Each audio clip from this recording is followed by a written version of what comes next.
আজকে আদ্র তার বাবার সাথে এসেছে চৌধুরী ভিলায়। চৌধুরীদের বাড়ির চাকর আদ্রর বাবা নুরুল ইসলাম চৌধুরী। নুরুল ইসলাম 20 বছর এই বাড়িতে কাজ করে। আদ্রর তখনও জন্ম হয়নি। বাড়িটা অনেক বড়। আদ্র গেট দিয়ে ভেতরে ঢোকার সময় তার বাবাকে জিজ্ঞাসা করে, বাবা, এরা তো অনেক বড় লোক, তুমি এই বাড়িতে কাজ করো? ছেলের কথা শুনে আদ্রর বাবা নুরুল ইসলাম চৌধুরী হাসলো আর বলল, হ্যাঁ রে বাবা, এরা অনেক বড় লোক, তবে আগে এত বড় লোক ছিল না।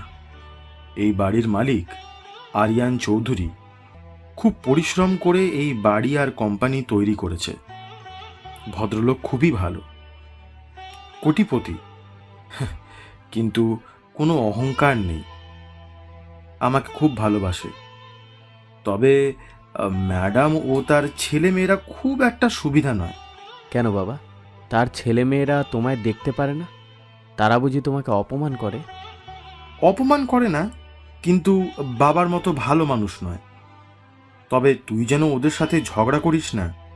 ওরা যা বলবে শুনবি।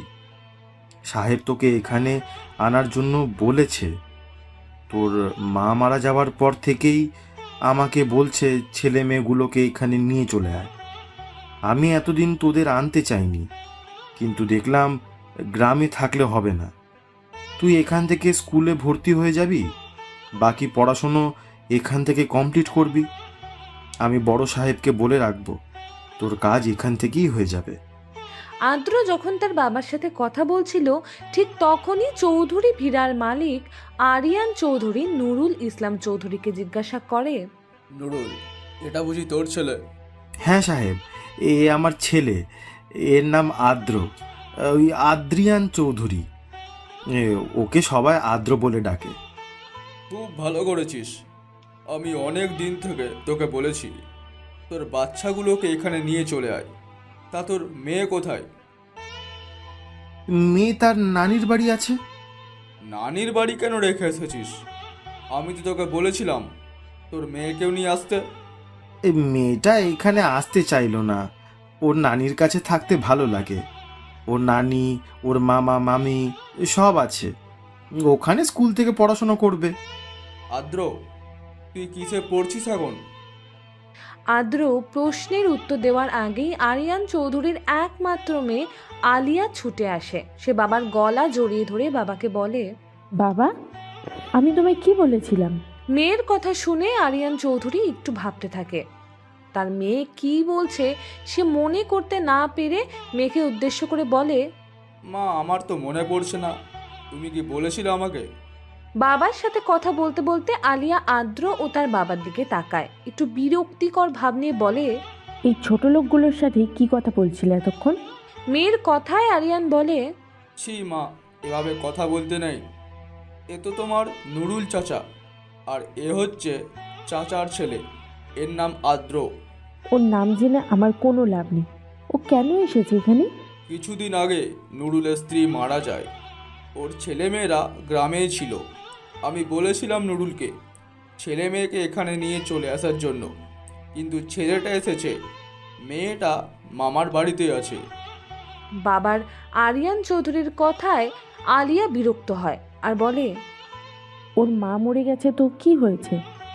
তা বলে ছেলে মেয়েগুলোকে এখানে আসতে হবে? তুমি বড্ড বোকা বাবা। এসব গ্রামের মানুষকে আমার চেনা আছে, এরা মোটেই ভালো মানুষ নয়। তুমি এক্ষুনি এই ছেলেটাকে বাড়ি থেকে চলে যেতে বলো।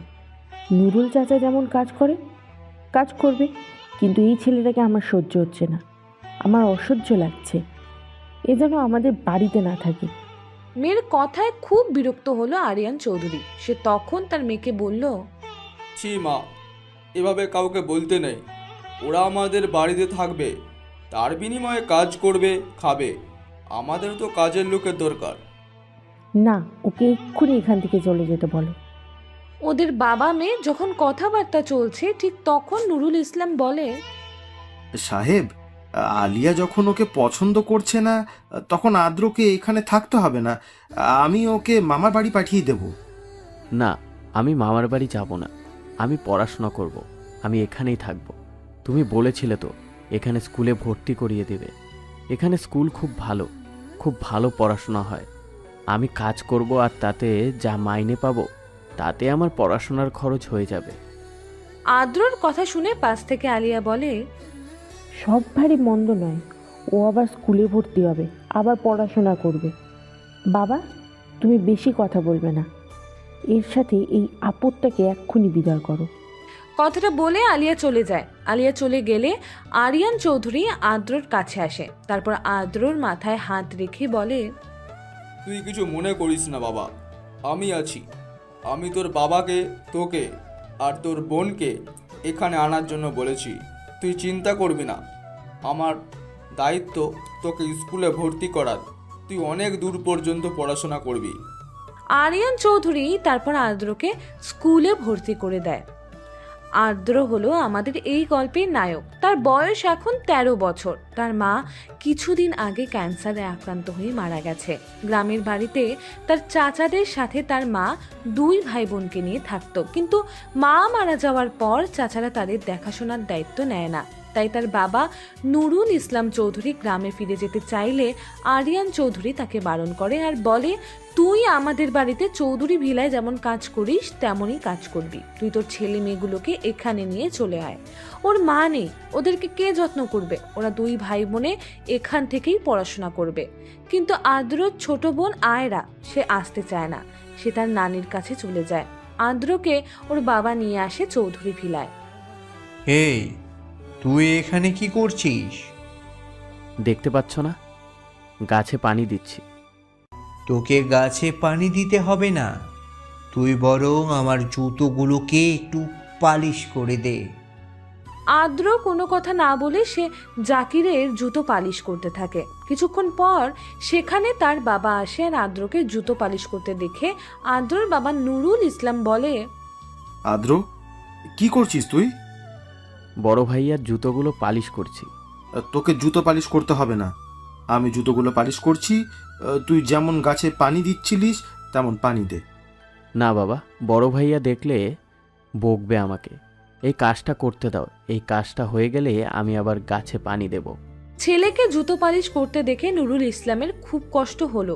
সে চোখের পানি আটকাতে পারল না, কয়েক ফোঁটা মাটিতে পড়ল। কিছুটা দূরে যখন জাকির দাঁড়িয়েছিল সেটা লক্ষ্য করে জাকির বলল, চাচা, তুমি কি কাঁদছো? তোমার ছেলে আমার জুতো পালিশ করছে বলে? না না, কাঁদবো কেন? চোখে কিছু একটা পড়েছিল, তাই চোখে হাত দিচ্ছি। আমার মনে হয় তুমি মিথ্যা কথা বলছো। তোমার ছেলে কি অফিসার হবে যে তোমার কষ্ট হচ্ছে? আরে ওকে তো সারা জীবন এই কাজ করতে হবে। ভিখারি ঘরে জন্মেছে, এর চেয়ে ওর কপালে আর কি জুটবে? যার বাবা বাড়ির চাকর, সে তো চাকর হবেই। আরিয়ান চৌধুরী তখন সিঁড়ি দিয়ে উপরে উঠছিল। ছেলের কথা শুনে সে তখন বলল, জাকির, অত অহংকার করিস না। তোর বাবাও একদিন লোকের গাড়ি চালাতো, তারপর অনেক কষ্ট করে আজ এই কোম্পানি করেছে, এই বাড়ি করেছে। তুই যে বিলাসিতায় আছিস এটা কিন্তু একদিনে হয়নি, অনেক পরিশ্রম করে তবে আজ এই কোম্পানি ও এই চৌধুরী ভিলার মালিক হয়েছি।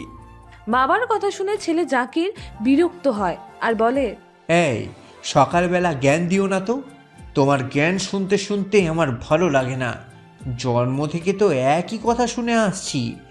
আজ আমি বন্ধুদের নিয়ে দীঘা যাব, আর 2 দিন ফিরবো না। তা তুই বন্ধুদের নিয়ে দীঘা যাবি, আমি কি করতে পারি? আরে, আমাকে টাকা দাও। টাকা জানো তো? ছেলের কথায় রেগে যায় আরিয়ান চৌধুরী আর বলে, টাকা ইনকাম করার কত কষ্টে তা তুই জানিস না? মুখে তো বললেই হয় না টাকা টাকা। আমার কাছে কোনো টাকা নেই। বেশি কথা বলবে না তুমি। তুই যদি ভালো রেজাল্ট করিস মাধ্যমিকে, তাহলে তোকে আমি ট্রিট দেব।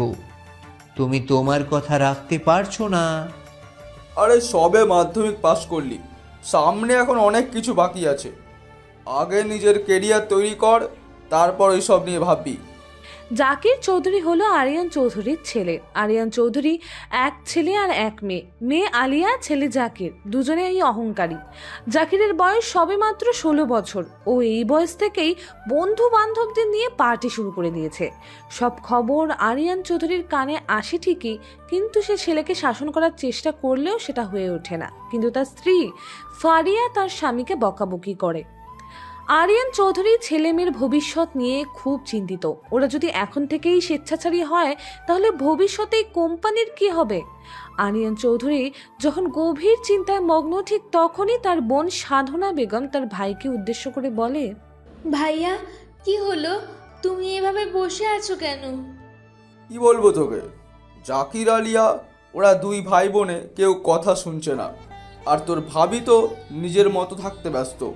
আমি কার জন্য এত কষ্ট করছি বল? আমার অবর্তমানে এই সম্পত্তি ওরা রক্ষা করতে পারবে তো?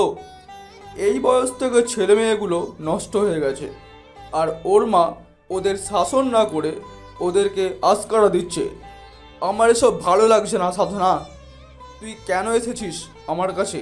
কিছু বলবি? হ্যাঁ ভাইয়া, বল, কি বলবি তুই? রুহির স্কুলে বেতন বাকি আছে, স্কুলের স্যার ফোন করেছিল। ও, তা কত টাকা? 5,000 টাকা। ঠিক আছে, তোর ভাবির কাছে টাকা আছে, তুই ওখান থেকে নিয়ে নিস। সাধনা বেগম হলো আরিয়ান চৌধুরীর বিধবা বোন। তার স্বামী গাড়ি অ্যাক্সিডেন্টে মারা যায়। তার একমাত্র মেয়ে রুহির তখন 5 বছরের। আরিয়ান চৌধুরী 5 বছরের রুহি ও সাধনা বেগমকে নিজের বাড়িতে নিয়ে আসে। ভাইয়ার কথা শুনে সাধনা বেগম ভাবি ফারিয়া বেগমের রুমে যায় আর ভাবি ফারিয়া বেগমকে উদ্দেশ্য করে বলে, ভাবি, ভাইয়া বলল টাকা দিতে, রুহির স্কুলের অ্যাডমিশন ফি দিতে হবে। ননদের কথা শুনে ফারিয়া বেগম চিৎকার করে বলে, টাকার কি গাছ লাগানো আছে যে নাড়া দেব পড়বে? গাছ কেন লাগানো থাকবে? টাকা দরকার আছে, আর আমার কিছু টাকা তো ভাইয়ার কাছে আছে। আমি সেজন্য ভাইয়ার কাছে চেয়েছি, আর ভাইয়া তোমার কাছে পাঠিয়েছে। আমার কাছে কোনো টাকা নেই। তোমার ভাইয়া যখন বলেছে টাকাটা তোমার ভাইয়ের কাছ থেকে নাও। সাধনা বেগম কিছু বলে না। তার স্বামী যখন মারা যায় কিছু টাকা পলিসি ছিল, কিছু টাকাটা তার নামেই অ্যাকাউন্টে রাখা ছিল। আর আরিয়ান চৌধুরীর ব্যবসার জন্য বোনের কাছ থেকে কিছু টাকা ধারও নেয় আর পরে দিয়ে দেবে বলে, কিন্তু আর তা দেয় না। ভাবির কথা শুনে সাধনা বেগম অশান্তির ভয়ে তার ভাইয়াকে কিছু বলে না। তার ভাইয়া যথেষ্ট খেয়াল রাখে তাদের।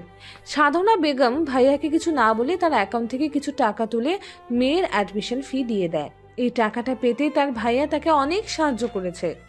বাড়ির অমতে বিয়ে করেছিল, তাই পরিবারের কেউ মেনে নিতে পারেনি। কিন্তু তার স্বামী যখন মারা যায় সবার আগে তার বড় ভাই আরিয়ান চৌধুরী তার পাশে গিয়ে দাঁড়ায়। বলেছিল, তোর এই টাকাটা তোর স্বামী অনেক কষ্ট করে রোজগার করে তোর আর তোর মেয়ের জন্য ভবিষ্যতের জন্য রেখে গেছে।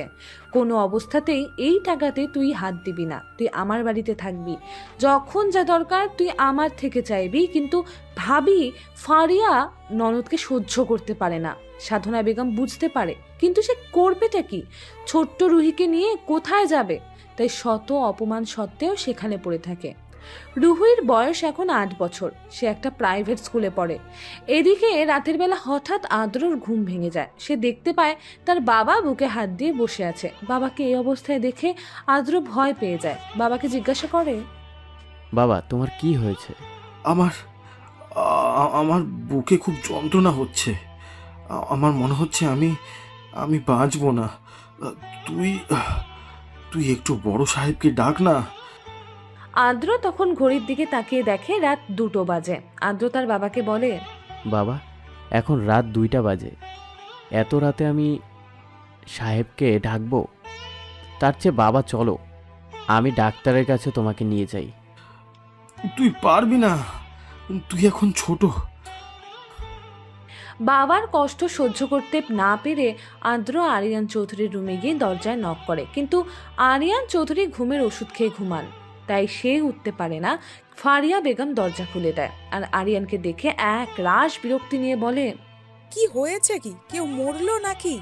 এত রাতে দরজা নক করছিস? বড় ম্যাডাম, বাবার শরীর ভালো না। বাবা কেমন আছে? তার জন্য আমরা কি করব? বাড়ির চাকরের জন্য কি আমরা জেগে বসে থাকবো? মরে গেলে কবর দিয়ে আয়, কাল সকালের আগে আমাদের ঘুম ভাঙবে না। তুই আর আমাদের ডাকাডাকি করবি না। আর শোন, বড় স্যার এখন ঘুমোচ্ছে, আর ডাকবি না। আমাদের কাছে টাকা পয়সা নেই, টাকা টাকা করে কান্নাকাটি করবি না। থাকতে দিয়েছি, খেতে দিয়েছি, এটাই যথেষ্ট। এর থেকে বেশি কিছু চাইবি না। কথাটা বলে ফারিয়া বেগম মুখের ওপর দরজাটা বন্ধ করে দেয়। আদ্র কাঁদতে কাঁদতে বাবার কাছে ছুটে আসে, দেখে বাবার শরীরটা আস্তে আস্তে নিস্তেজ হয়ে পড়ছে। সে কি করবে কিছু ভেবে পেল না। সে তখন সেই বাড়ির দারোয়ানের কাছে যায়। দারোয়ান চাচা একটু ঘুম লেগে গিয়েছিল, কিন্তু কারো কান্না দেখে দারোয়ান চাচার চোখ খোলে। সামনে আদ্রকে কাঁদতে দেখে দারোয়ান চাচা গফুর মিয়া বলে, কি হয়েছে আদ্র, এত রাতে তুই কাঁদছিস কেন? চাচা, বাবার শরীরটা ভালো নেই, বাবা কেমন করতেছে। কথাটা বলার সাথে সাথে গফুর চাচা আদ্রর সাথে তাদের রুমে চলে যায় আর দেখে নিস্তেজ হয়ে পড়ে আছে নুরুল ইসলামের শরীরটা। গফুর মিয়া বুকে মাথা রেখে দেখে নিঃশ্বাস বইছে। আদ্রকে বলে, কান্নাকাটি করিস না আদ্র, তোর বাবা এখনো নিঃশ্বাস নিচ্ছে। চল তো, আমরা তোর বাবাকে নিয়ে ডাক্তারের কাছে যাব। এত রাতে ডাক্তারবাবু কোথায় চাচা? আমার জানাশোনা একটা ডাক্তার আছে, আমি তাকে ফোন করি। গফুর মিয়া ফোন করলে ডাক্তার ফোন তোলে না। গফুর মিয়া বাড়ির ড্রাইভারকে ফোন করে, সেও ফোন তোলে না। গফুর মিয়া কি করবে সে বুঝে উঠতে পারে না। তখন সে বলে, তুই কান্নাকাটি করিস না, আমি দেখছি কি করতে পারি। কেউ তো ফোন তুলছে না এত রাতে, আমরা কি করব বল? রাস্তাতে তো কোনো গাড়ি পাবো না যে হসপিটালে নিয়ে যাব। আমি দেখছি, ডাক্তারকে একবার ফোন করি। অনেকবার ফোন করার পর ডাক্তার ফোন তোলে। তখন ভোর 4টা বাজে। ডাক্তারকে সমস্ত ঘটনা গফুর মিয়া খুলে বলে। ডাক্তার চেক আপ করে বলে পেশেন্ট মারা গেছে। আপনারা অনেক দেরি করে ফেলেছেন, আমার কিছু করার নেই। আগে হলে চেষ্টা করতাম। কথাটা শুনে আদ্র কান্নায় ভেঙে পড়ে। আদ্রর কান্না দেখে গফুর মিয়ার খুব কষ্ট হয়। সে তখন আদ্রকে সান্ত্বনা দিতে থাকে আর বলে, নিজেকে শক্ত কর আদ্র, এভাবে কান্নাকাটি করিস না, তোর বাবার আত্মা কষ্ট পাবে। কি করবি, নিয়তির উপর কারো হাত নেই, আল্লাহকে ডাক, সেই রক্ষা করবে। সকালবেলা আরিয়ান চৌধুরী মর্নিং ওয়াকে যাওয়ার সময় দেখতে পায় আদ্রদের রুমের আলো জ্বলছে। বাড়ির দারোয়ান গফুর মিয়ার কথা শুনতে পায়। আরিয়ান চৌধুরীর কৌতূহল হয়। সে গিয়ে দেখে আদ্র তার বাবার উপরে পড়ে কান্নাকাটি করছে আর গফুর মিয়া পাশে বসে তাকে সান্ত্বনা দিচ্ছে। আরিয়ান নুরুল ইসলামের দেহটা দেখে ছুটে আসে আর আদ্রকে বলে, তোর বাবার কি হয়েছে আদ্র, এভাবে শুয়ে আছে কেন? সামনে আরিয়ান চৌধুরীকে দেখে আদ্র কান্নায় ভেঙে পড়ে। সে বলে, আমার বাবা বেঁচে নেই বড় সাহেব। আমি আপনার কাছে গিয়েছিলাম, কিন্তু বড় ম্যাডাম আপনাকে বিরক্ত করতে বারণ করেছে। আমি কি করব বুঝতে পারছিলাম না। শেষে চাচাকে ডেকে নিয়ে এলাম। এত রাতে কোনো গাড়ি পেলাম না, ডাক্তার এলো না। চোখের সামনে আমার বাবাকে তিল তিল করে আমি মরতে দেখলাম। আমি বাঁচাতে পারলাম না আমার বাবাকে। আমি কি করব বড় সাহেব? আমার যেসব হারিয়ে গেল, আমার ছোট বোন আছে, সে যদি শুনে খুব কষ্ট পাবে। মায়ের মৃত্যুর পর সে কেমন হয়ে গেছে। আমার বাবা আর নেই, শুনলে সে আরও ভেঙে পড়বে। আমি সব হারিয়ে ফেললাম। আদ্রর কান্না দেখে আরিয়ানের খুব কষ্ট হয়। সে বলে, তুই কিছু চিন্তা করিস না আদ্র, আমি আছি, আমি তোকে দেখব। তুই যেমন পড়াশোনা করছিস সেরকম পড়াশোনা করবি আর আমাদের বাড়িতে থাকবি। দেখতে দেখতে আরো 2 বছর পার হয়ে যায়। আদ্র এবছর মাধ্যমিক পরীক্ষা দেবে, সেজন্য তার পড়াশোনার খুব চাপ। বাড়িতে সমস্ত কাজ তাকে করতে হয়। বাড়ির দারোয়ান গফুর চাচা আদ্রকে খুব ভালোবাসে। সেই ঘটনার পর থেকে গফুর চাচা আদ্রকে চোখে চোখে রাখে। কোনো কিছু কষ্ট হলে, কোনো সমস্যা হলে আদ্র গফুর চাচাকে গিয়েই বলে। আজকে আদ্র রুমে পড়ছিল, ঠিক সেই সময় আরিয়ান চৌধুরীর ছেলে জাকির আসে আর আদ্রকে বলে, কি করছিস আদ্র? আদ্র তখন চোখ বুজে নিজের পড়াগুলো মুখস্থ করছিল। হঠাৎ তার সামনে জাকিরকে দেখে আর তো একটু অবাক হয়ে যায়। কিছুক্ষণ পর স্বাভাবিক হয়ে বলে, বড় ভাইয়া, আপনি এখানে কিছু বলবেন? তোকে আর পড়তে হবে না, তুই চল আমার সাথে। আজকে আমরা এক জায়গায় যাব, খুব সুন্দর জায়গা। হ্যাঁ অবশ্যই, তোর কিন্তু ভালো লাগবে। কোথায় ভাইয়া? পার্টিতে। তা পার্টি বুঝিস? আদ্র পার্টির কথাটা কিছু বোঝে না। জাকিরকে বলে, পার্টি কি ভাইয়া? ওখানে গেলে অনেক সুন্দরী মেয়েদের সাথে নাচার সুযোগ পাবি। কত কি দেখবি ওখানে। চল, তোকে আর পড়তে হবে না। জাকিরের কথা শুনে আদ্র বলে, না ভাইয়া, আমি এইসব জায়গায় যাব না। আর আমার পরীক্ষা মাত্র 1 সপ্তাহ বাকি আছে। আমি আমার বাবাকে কথা দিয়েছি, আমাকে ভালো রেজাল্ট করতে হবে। আরে, তুই ভালো করে পড়াশোনা করে কি করবি? আমি তো আগেই বলেছি, চাকরের ছেলে চাকর হবি। আর তোর কপালে কি আর জুটবে বল? তোর বাবা আমাদের বাড়ির চাকর ছিল, তুইও থাকবি। তার চেয়ে বরং জীবনটাকে একেবারে এনজয় করে নে।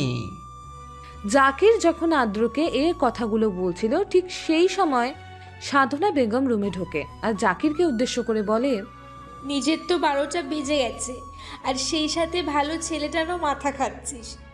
ভালো কখনো যদি কারো না করতে পারিস, দুঃখ করবি না, কিন্তু কখনো কারো খারাপ করবি না।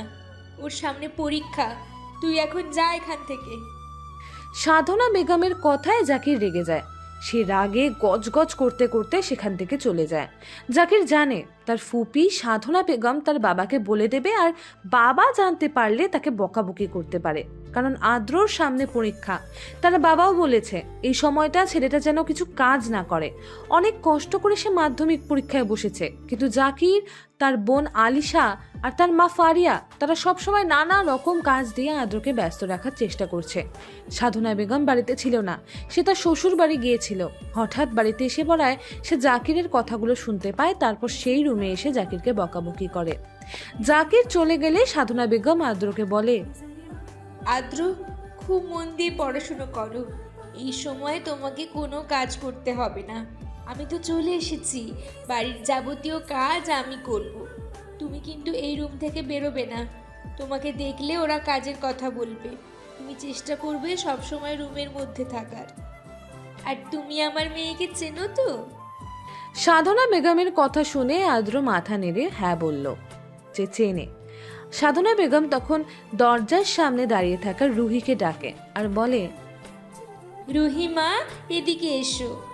এ তোমার আদ্র ভাইয়া, এবছর মাধ্যমিক পরীক্ষা দেবে। ভাইয়ার পরীক্ষা হয়ে গেলে তুমি ভাইয়ার কাছে পড়তে আসবে। মায়ের কথায় রুহি মাথা নেড়ে সম্মতি জানায়। রুহির বয়স এখন 10 বছর, সে ক্লাস 5-এ পড়ছে। দেখতে দেখতে আদ্র মাধ্যমিক পরীক্ষা হয়ে যায় আর খুব ভালো পরীক্ষা হয়। মাধ্যমিক পরীক্ষা শেষ হয়ে গেলেই রুহি একদিন বই নিয়ে আদ্রর রুমে আসেন। আদ্র তখন শুয়েছিল। রুহিকে দেখে আদ্র উঠে বসে আর রুহিকে দেখে বলে, কিছু বলবে রুহি? মা বলেছে আমি তোমার কাছে থাকতে পারবো আজ থেকে। সে তো আমি জানি। আমার আজকে পরীক্ষা শেষ হয়েছে, তুমি কালকে থেকে পড়বে, কেমন? তোমার কি শরীর খারাপ? কেন বলো তো? তুমি শুয়ে আছো যে এই সময়, তাই জিজ্ঞাসা করলাম।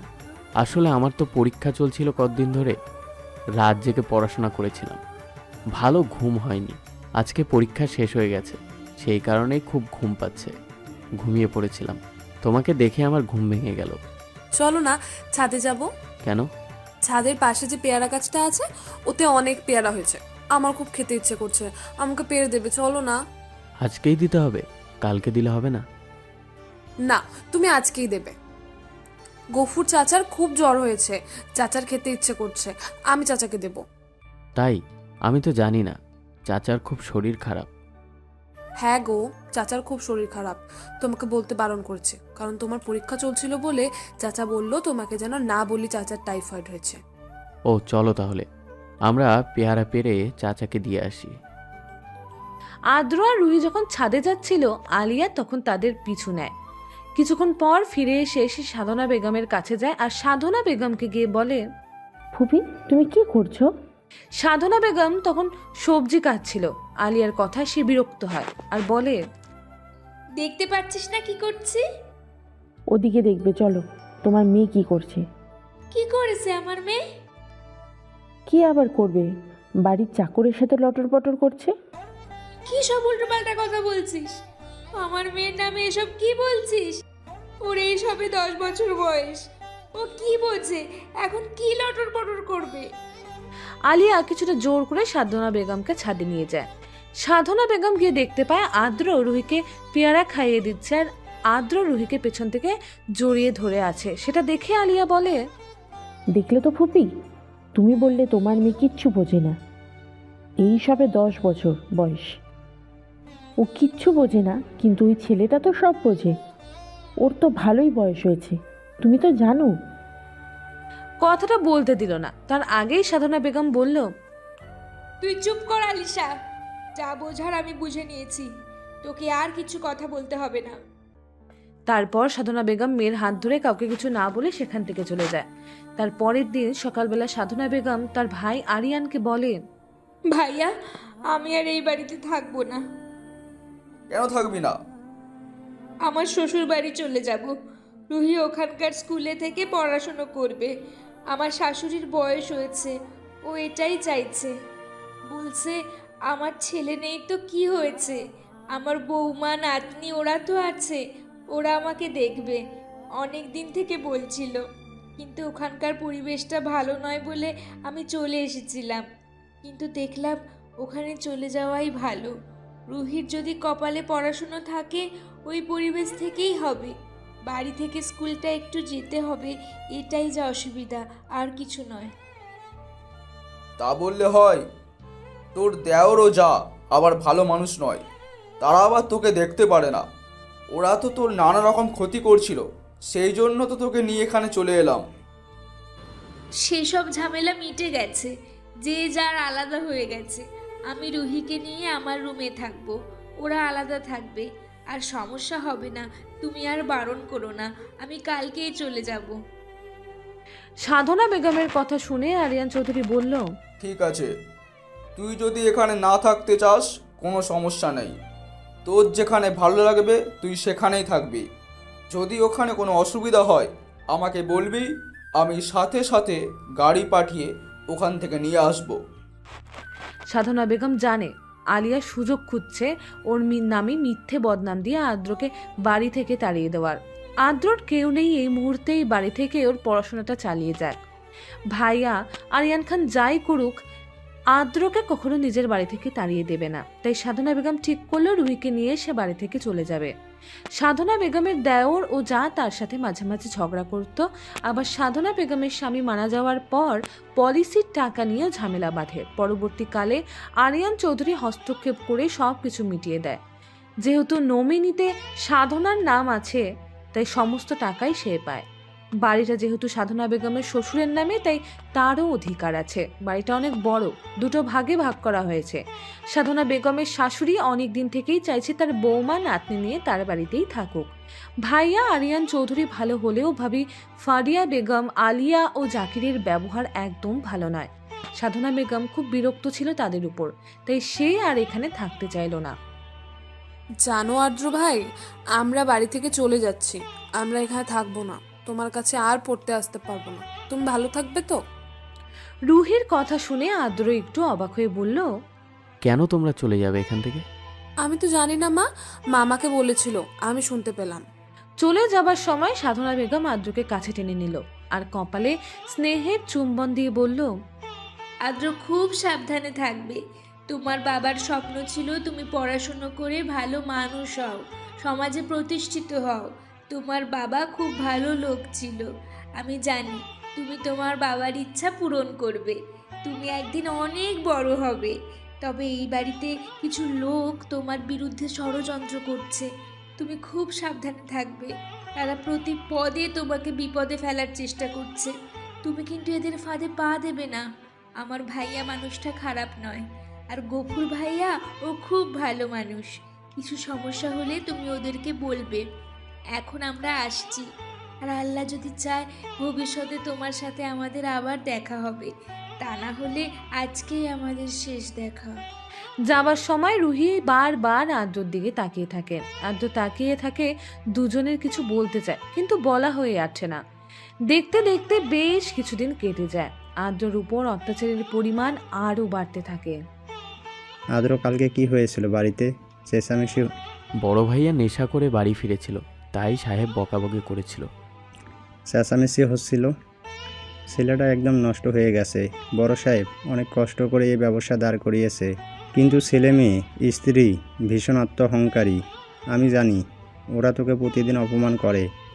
দেখবি একদিন তোরও দিন আসবে, আর এর জবাব তুই সেদিন দিবি। এই নবাবের বেটা, কোথায় যাওয়া হবে এত সাজুগুজু করে? কেন ম্যাডাম, কলেজে যাব। ভিখারির বাচ্চা, তুই কলেজে গিয়ে কি করবি? বাড়িতে কাজ আছে, আজকে কিছু গেস্ট আসবে, তুই গিয়ে গেস্ট রুমটা পরিষ্কার কর। আমার শরীরটা ভালো নয়, আমি ডাক্তারের কাছে চেক আপে যাব। আজকে তুই বাড়িতে থাকবি। আজ আমার গুরুত্বপূর্ণ ক্লাস আছে, আমাকে কলেজে যেতেই হবে। নিকুচি করেছে তোর ইম্পর্ট্যান্ট ক্লাসে। আমি যা বলি সেটাই হবে। তুই আজকে কলেজে যাবি না মানে যাবি না। ফারিয়া বেগম আদ্রকে কলেজে যেতে দিল না। আলিয়া আর আদ্র ওরা সমবয়সী, একসাথে পড়াশোনা করে। আদ্র একজন মেধাবী স্টুডেন্ট আর আলিয়া পড়াশোনা থেকে দুষ্টুমিতে অনেক বেশি মেধাবী। কিছুদিন আগে আলিয়া তার মা ফারিয়া বেগমকে বলেছিল বাইরে থেকে একজন স্যার আসছে। সেই স্যার মাঝে মাঝে আসে, নাকি আদ্রকে খুব পছন্দ করে। আদ্র আজকে ট্যালেন্ট পরীক্ষা দেওয়ার কথা ছিল। যদি পরীক্ষায় উত্তীর্ণ হয়ে যায় তাহলে ভবিষ্যতে বিদেশে যাওয়ার সুযোগ পাবে। সেজন্য ফারিয়া বেগম নাটক করে আদ্রের কলেজ যাওয়াটা বন্ধ করলো।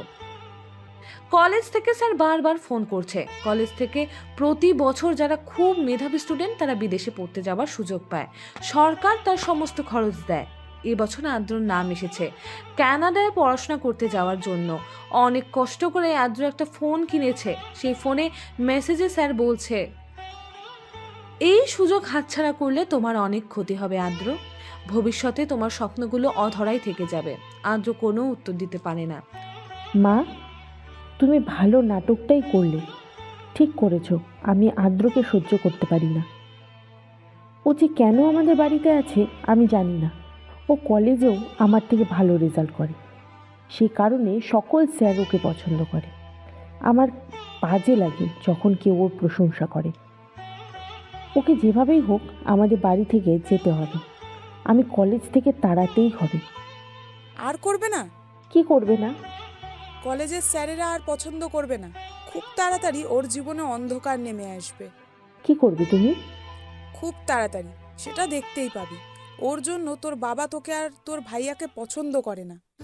কিছুদিন পর কলেজ থেকে একটা স্যারের বাইক চুরি হয়ে যায়। কে বাইক চুরি করেছে সেটা বোঝা যায় না, কিন্তু সিসিটিভি ক্যামেরায় আদ্রকে দেখা যায় বাইকটা নিয়ে বেরোচ্ছে। স্যারেরা আদ্রকে অফিস রুমে ডেকে পাঠায়। আদ্রকে বাইক চুরির কথা জিজ্ঞেস করলে আদ্র অস্বীকার করে, কিন্তু সিসিটিভি ক্যামেরায় আদ্রা পরিষ্কার তার ছবি দেখা যায়। স্যার, বাইকটা আমি নিয়ে গেছিলাম ঠিকই, কিন্তু ওটা তো আফতাব স্যারের। আফতাব স্যার আমাকে চাবি দিয়েছিল বাইকটা নিয়ে যাওয়ার জন্য। সাথে সাথে আফতার প্রতিবাদ করে আর বলে, আমার নামে মিথ্যে কথা বলছো? আমি কখন তোমায় চাবি দিলাম? তোমার সাথে আমার দুদিন দেখাই হয়নি। তাছাড়া আমি বাইকের চাবি কাউকেই দিই না। কলেজ থেকে আরিয়ান চৌধুরীকে ফোন করা হয়। আরিয়ান আর তার স্ত্রী ফারিয়া বেগম, এমনকি জাকিরও সেখানে পৌঁছে যায়। জাকির এই কলেজের প্রাক্তন স্টুডেন্ট, সে আবার কলেজ ইউনিয়নের হেড। সব কথা শুনে জাকির চৌধুরী বলে, আরে এই কলেজে আমিও স্টুডেন্ট ছিলাম। 4 বছর আমি কলেজ ছেড়েছি। আমি তোর মতো মেধাবী ছিলাম না ঠিকই, তবে কেউ আমাকে কখনো চুরির কথা বলতে পারবে না, তাও আবার স্যারেদের বাইক চুরি। আমার বাবা নিজের ছেলের থেকে তোকে বেশি বিশ্বাস করে, আর তুই কি করলি বলতো শেষ পর্যন্ত? আমি বাইকটা গ্যারেজ থেকে বের করেছি ঠিকই, কিন্তু আমি স্যারের বাইক চুরি করিনি। আফতাব সরকার এই কলেজের প্রফেসর। স্যারের বেশি বয়স নয়, সে পিএইচডি করতে করতে এই চাকরিটা পেয়েছে মাত্র 25 বছর বয়সে। এই 1 বছর হলো চাকরিতে জয়েন করেছে। আদ্র সাথে আফতাব স্যারের সম্পর্ক খুবই ভালো, কিছুটা বন্ধুর মতো তারা কথা বলে। কিন্তু বাইকে চুরি যাওয়ার ব্যাপারে আফতাব স্যার বলল, দেখো আদ্র, তুমি স্টুডেন্ট আর তুমি যথেষ্ট মেধাবী ছেলে। আমরা প্রত্যেকেই তোমাকে পছন্দ করি, কিন্তু তুমি কেন এই কাজ করলে আমায় বলবে? আমি তো বিশ্বাস করতে পারছি না তোমার মধ্যে এত ষড়যন্ত্র কাজ করছে। কিন্তু সিসিটিভি ক্যামেরা তো আর মিথ্যা বলতে পারে না। দেখা যাচ্ছে তুমিই বাইক নিয়ে বেরাচ্ছ, এটা তো প্রমাণিত। তাহলে তোমাকে তো চোর বলে আমরা বিশ্বাস করব।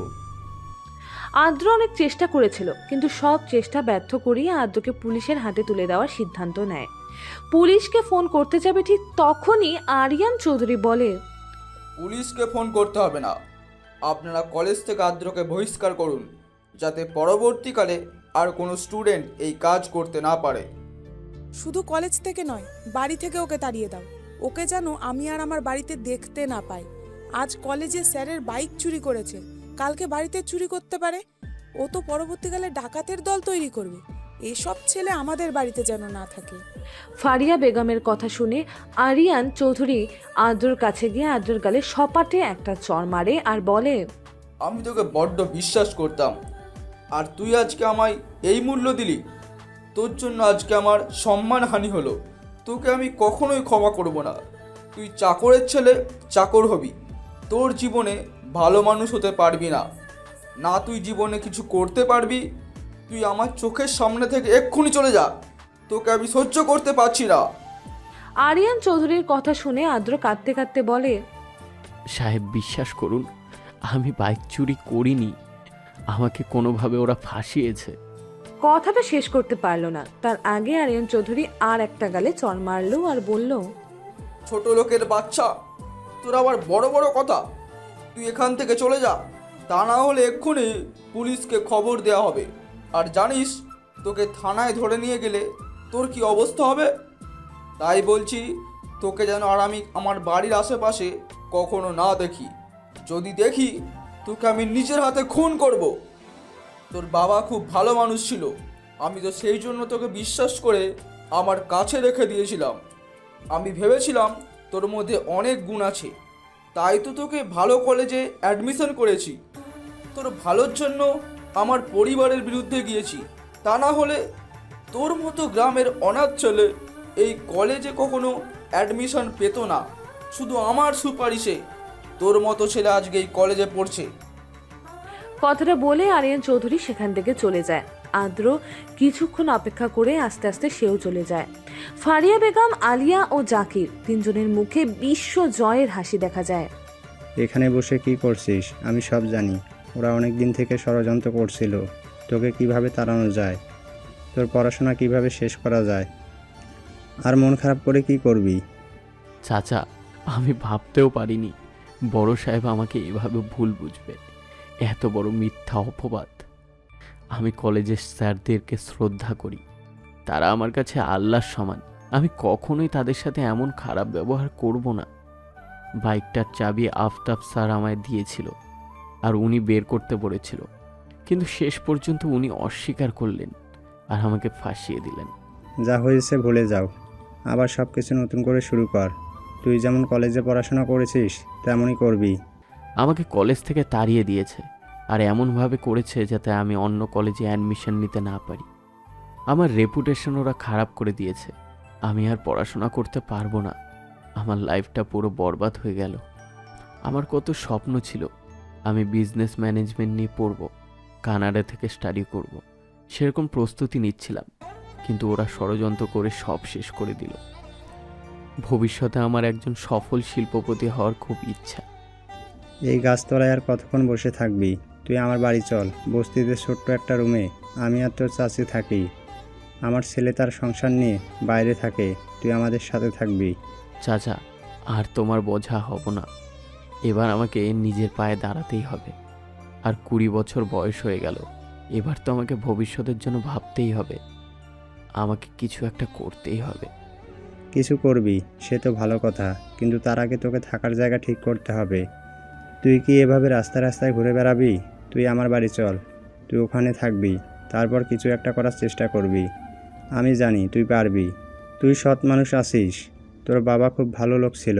আল্লাহ সব সময় ভালো মানুষের সাথে থাকে। আমার মন বলছে তুই একদিন অনেক বড় বিজনেসম্যান হবি। গফুর চাচার অনুরোধ আদ্র আর না বলতে পারে না। সে গফুর চাচার সাথে তার বস্তির বাড়িতে আসে। এখানে এসে সে একটা চালের আড়তে কাজ করত। তার পাশে ছিল লটারির দোকান। তার কি মনে হলো সে একদিন একটা লটারি কাটলো। হঠাৎ 15 দিন পর সে লটারি মিলাতে গেলে দেখে 5 লক্ষ টাকা সে পেয়েছে।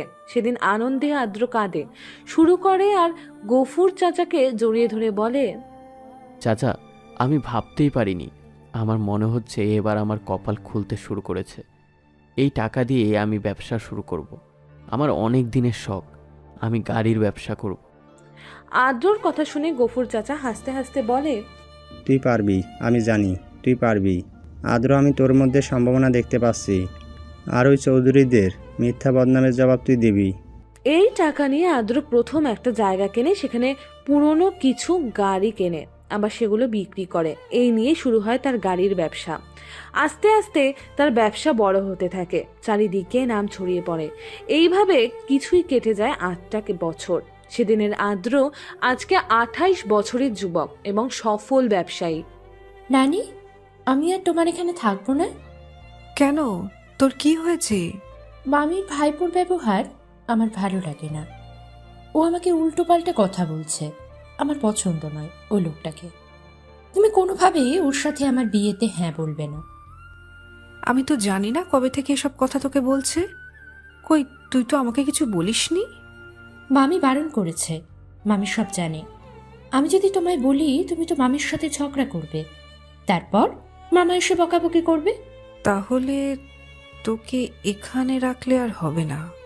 শকুনের চোখ যখন পড়েছে, ও তোর ক্ষতি করেই ছাড়বে। ওর ভাইপো মদ খায়, 1 নম্বরের চরিত্রহীন ছেলে। এমন নেশা নেই যে ও করে না। এরকম ছেলের সাথে আমার ফুলের মতো নাতনির আমি কখনোই বিয়ে দেব না। আমি আজকেই তোর মামার সাথে কথা বলবো। নানির কথা শুনে আয়রা রেগে যায় আর বলে, সেই জন্য আমি তোমায় কিছু বলতে চাইনি। তুমি এই ব্যাপারে মামাকে কিছু বলবে না। তোকে এই সব নিয়ে চিন্তা করতে হবে না, আমি তোর মামাকে বুঝিয়ে বলবো। যদি কিছু অশান্তি হয়, আমি কিন্তু এই বাড়ি ছেড়ে চলে যাব। যেখানে মন চাই সেখানে চলে যাব। রাস্তায় রাস্তায় ভিক্ষা করে বেড়াবো, তবে এই বাড়িতে আর থাকবো না। তোকে তোকে এইসব নিয়ে চিন্তা করতে হবে না। তোর ভালো ছেলের সাথে বিয়ে হবে। তোর ভাইয়া ফোন করেছিল। কার ফোনে করেছিল? আমার তো মনে হয় না মামাকে করেছে। তোর রাজু মামাকে করেছিল। আয়রা হলো আদ্রের ছোট বোন, আদ্র থেকে 5 বছরের ছোট। মা মারা যাবার পর আদ্র তার বাবার সাথে শহরে চলে গিয়েছিল, কিন্তু তার বোন তার নানির কাছেই ছিল। আদ্রর মামা খুবই ভালো লোক, কিন্তু ওর মামি এক দজ্জাল মহিলা। ওই মহিলা আদ্র ও আয়রাকে সহ্য করতে পারে না। আদ্র 2-1 বার মামার বাড়িতে এসেছিল, এখন ব্যবসার কাজে ব্যস্ত থাকার কারণে আসতে পারে না, তবে প্রায় নানি ও বোনকে ফোন করে। আয়রা ও তার নানির ফোন খারাপ হয়ে যাওয়ার জন্য সার্ভিসে দেওয়া হয়। আদ্র তাই তার মামিকে ফোন করে, কিন্তু মামি খুব বিরক্ত হয়, সেজন্য ফোন করা বন্ধ করে দিয়েছে। তার পাশের বাড়ি এক মামার কাছে ফোন করে। আদ্র মামির রসিলা বেগম তার ভাইপোর সাথে আয়রার বিয়ের কথা বলছে। আয়রা অনার্স ফাইনাল ইয়ারের ছাত্রী, দেখতে শুনতে বেশ সুন্দর, সেজন্য তার মামি চায় তার ভাইপোর সাথে বিয়ে দিতে। ভাইপো অন্তুর লোভ আছে আয়রার দিকে, কিন্তু আয়রা তাকে পছন্দ করে না। এদিকে আদ্রর কাছে একটা খবর এসেছে, চৌধুরী গ্রুপ অ্যান্ড কোম্পানির অবস্থা ভালো নয়, যে কোনো সময় কোম্পানির নিলামে উঠতে পারে। খবরটা দেয় গফুর চাচা আদ্রকে, বলে, বেশি অহংকার ভালো নয়, জানিস আদ্র। আদ্র তখন অফিসে বসে কিছু কাগজপত্র দেখছিল। গফুর চাচার এই কথা শুনে আদ্র গফুর চাচার দিকে তাকায় আর বলে, চাচা, তুমি কি বলছো? আমি ঠিক বুঝলাম না, কার অহংকার হয়েছে? আরিয়ান চৌধুরীর ফ্যামিলি মেম্বারদের। তোর সাথে ওরা যেটা করেছিল সেটা ঠিক কাজ করেনি। কেন, কি হয়েছে? আরিয়ান চৌধুরী স্ট্রোক হয়েছে, বিছানায় শয্যাশায়ী অবস্থা, ভালো নয়, কোমায় চলে গেছে। কোম্পানি আর ভালো চলছে না। ছেলেটা তো এলাকার নাম করে মাতাল হয়ে গেছে। আর মেয়ে, সে তো বয়ফ্রেন্ড নিয়ে ঘুরে বেড়াচ্ছে। আর ওই মহিলা স্বামীকে না দেখে এখানে ওখানে চড়ে বেড়াচ্ছে। জানিস বাবা, আরিয়ান চৌধুরীর জন্য অনেক কষ্ট হয়। লোকটা সারা জীবন পরিশ্রম করে গেল, কিন্তু জীবনে কিছু পেল না। নিজের পরিবারের কাছ থেকে কোনোদিনও ভালোবাসা পায়নি। ওনার এক পরিচিত বন্ধুর মাধ্যমেই আমি কাজটা পাই। ওনার কোনো অহংকার ছিল না, আমাকে কখনো বাড়ির দারোয়ান মনে করতো না, এক টেবিলে বসে খাওয়াতো। তোর বাবাও দীর্ঘদিন ওখানে কাজ করেছে। আমি সব জানি চাচা, আমিও দীর্ঘ 8 বছর ওখানেই ছিলাম, কিন্তু কোথায় দুঃখ হয় জানো, সাহেব আমায় চিনতে পারলো না। সে কি করে বিশ্বাস করলো যে বাইকটা আমি চুরি করেছি? পরিকল্পনা আগে থেকেই ঠিক ছিল, আর আমি সেটা ধরতেই পারিনি। এবার সময় এসেছে জবাব দেওয়ার। তুই তো এখনও অনেক ভালো অবস্থায় আছিস। এই কোম্পানি যদি নিলাম হয়, তুই কিনে নিবি। এটাই হবে তোর অপমানের প্রথম প্রতিশোধ। তারপর ওই চৌধুরী মেম্বারদের ছাড়বি না, যারা তোকে অপমান করে কলেজ থেকে তাড়িয়ে দিয়েছে, তোর পড়াশোনা শেষ করে দিয়েছে। তোর স্বপ্ন ছিল তুই বিদেশে যাবি, সে সব কিছু করতে দেয়নি। গফুর চাচার কথা শুনে আদ্র হাসলো, কিছু বলল না। মা, ভাইয়া কালকে বাড়ি আসেনি? হয়তো কোথাও পার্টিতে গিয়ে বেহুশ হয়ে পড়ে আছে। বাবার অবস্থা দিনকে দিন খারাপ হয়ে যাচ্ছে। বাবার চিকিৎসা ঠিকঠাক হচ্ছে না। কোথা থেকে টাকা আসবে যে তোর বাবা চিকিৎসা করাবো? আজ এতদিন ঘরে পড়ে আছে, সব শেষ হয়ে গেছে। মা, এবার আমাদের বাজেট মেপে কাজ করতে হবে। কোম্পানি থেকে আর ভালো টাকা পাচ্ছি না। এভাবে চলতে থাকলে আমাদের পথে নামতে হবে। মন্টু চাচাকে বলা হয়েছে কোম্পানি নিলামের জন্য। আমার খুব খারাপ লাগছে। বাবা অনেক কষ্ট করে এই কোম্পানি তৈরি করেছে, আর চোখের সামনে সব শেষ হয়ে যাচ্ছে। এখন এসব কথা বলে কি লাভ? যা হবার তো হয়ে গেছে। আর তোর প্রফেসর কে যে তুই বিয়ে করবি, তার কি হলো? বেটা এখন সব অস্বীকার করছে। আমাকে মনে হয় আর বিয়ে করবে না। কেন বিয়ে করবে না? জানি না, ফোনে switch off. Phone switch off করে রেখে দিয়েছে, আর কোনোভাবে কন্ট্যাক্ট করতে পারছি না। এত সহজে হাল ছেড়ে দিস না, তুই কলেজে গিয়ে দেখা কর। এখন ওই কলেজে এখন আর পড়ায় না, অন্য কলেজে বদলি হয়ে গেছে। আর আমি ওর বাড়ির ঠিকানা জানি না। আগে যে কলেজে পড়াতো ওখানে গিয়ে দেখ না, নিশ্চয়ই বাড়ির ঠিকানা দেওয়া আছে। ঠিক আছে, আমি দেখব। স্যার প্রথম থেকেই আমাকে খুব একটা পছন্দ করতো না। আমি জোর করে বাধ্য করেছিলাম আমার সাথে সম্পর্কে। তখন বাবার নাম ডাক ছিল, ব্যবসা ছিল। এখন তো সব কিছু ডুবে গেছে, এখন কি আর পাত্তা দেবে? তাছাড়া বাইক চুরি, মিথ্যা অপবাদ দিয়ে আদ্রকে কলেজ থেকে তাড়িয়ে দেওয়াটা উনি মেনে নিতে পারেননি।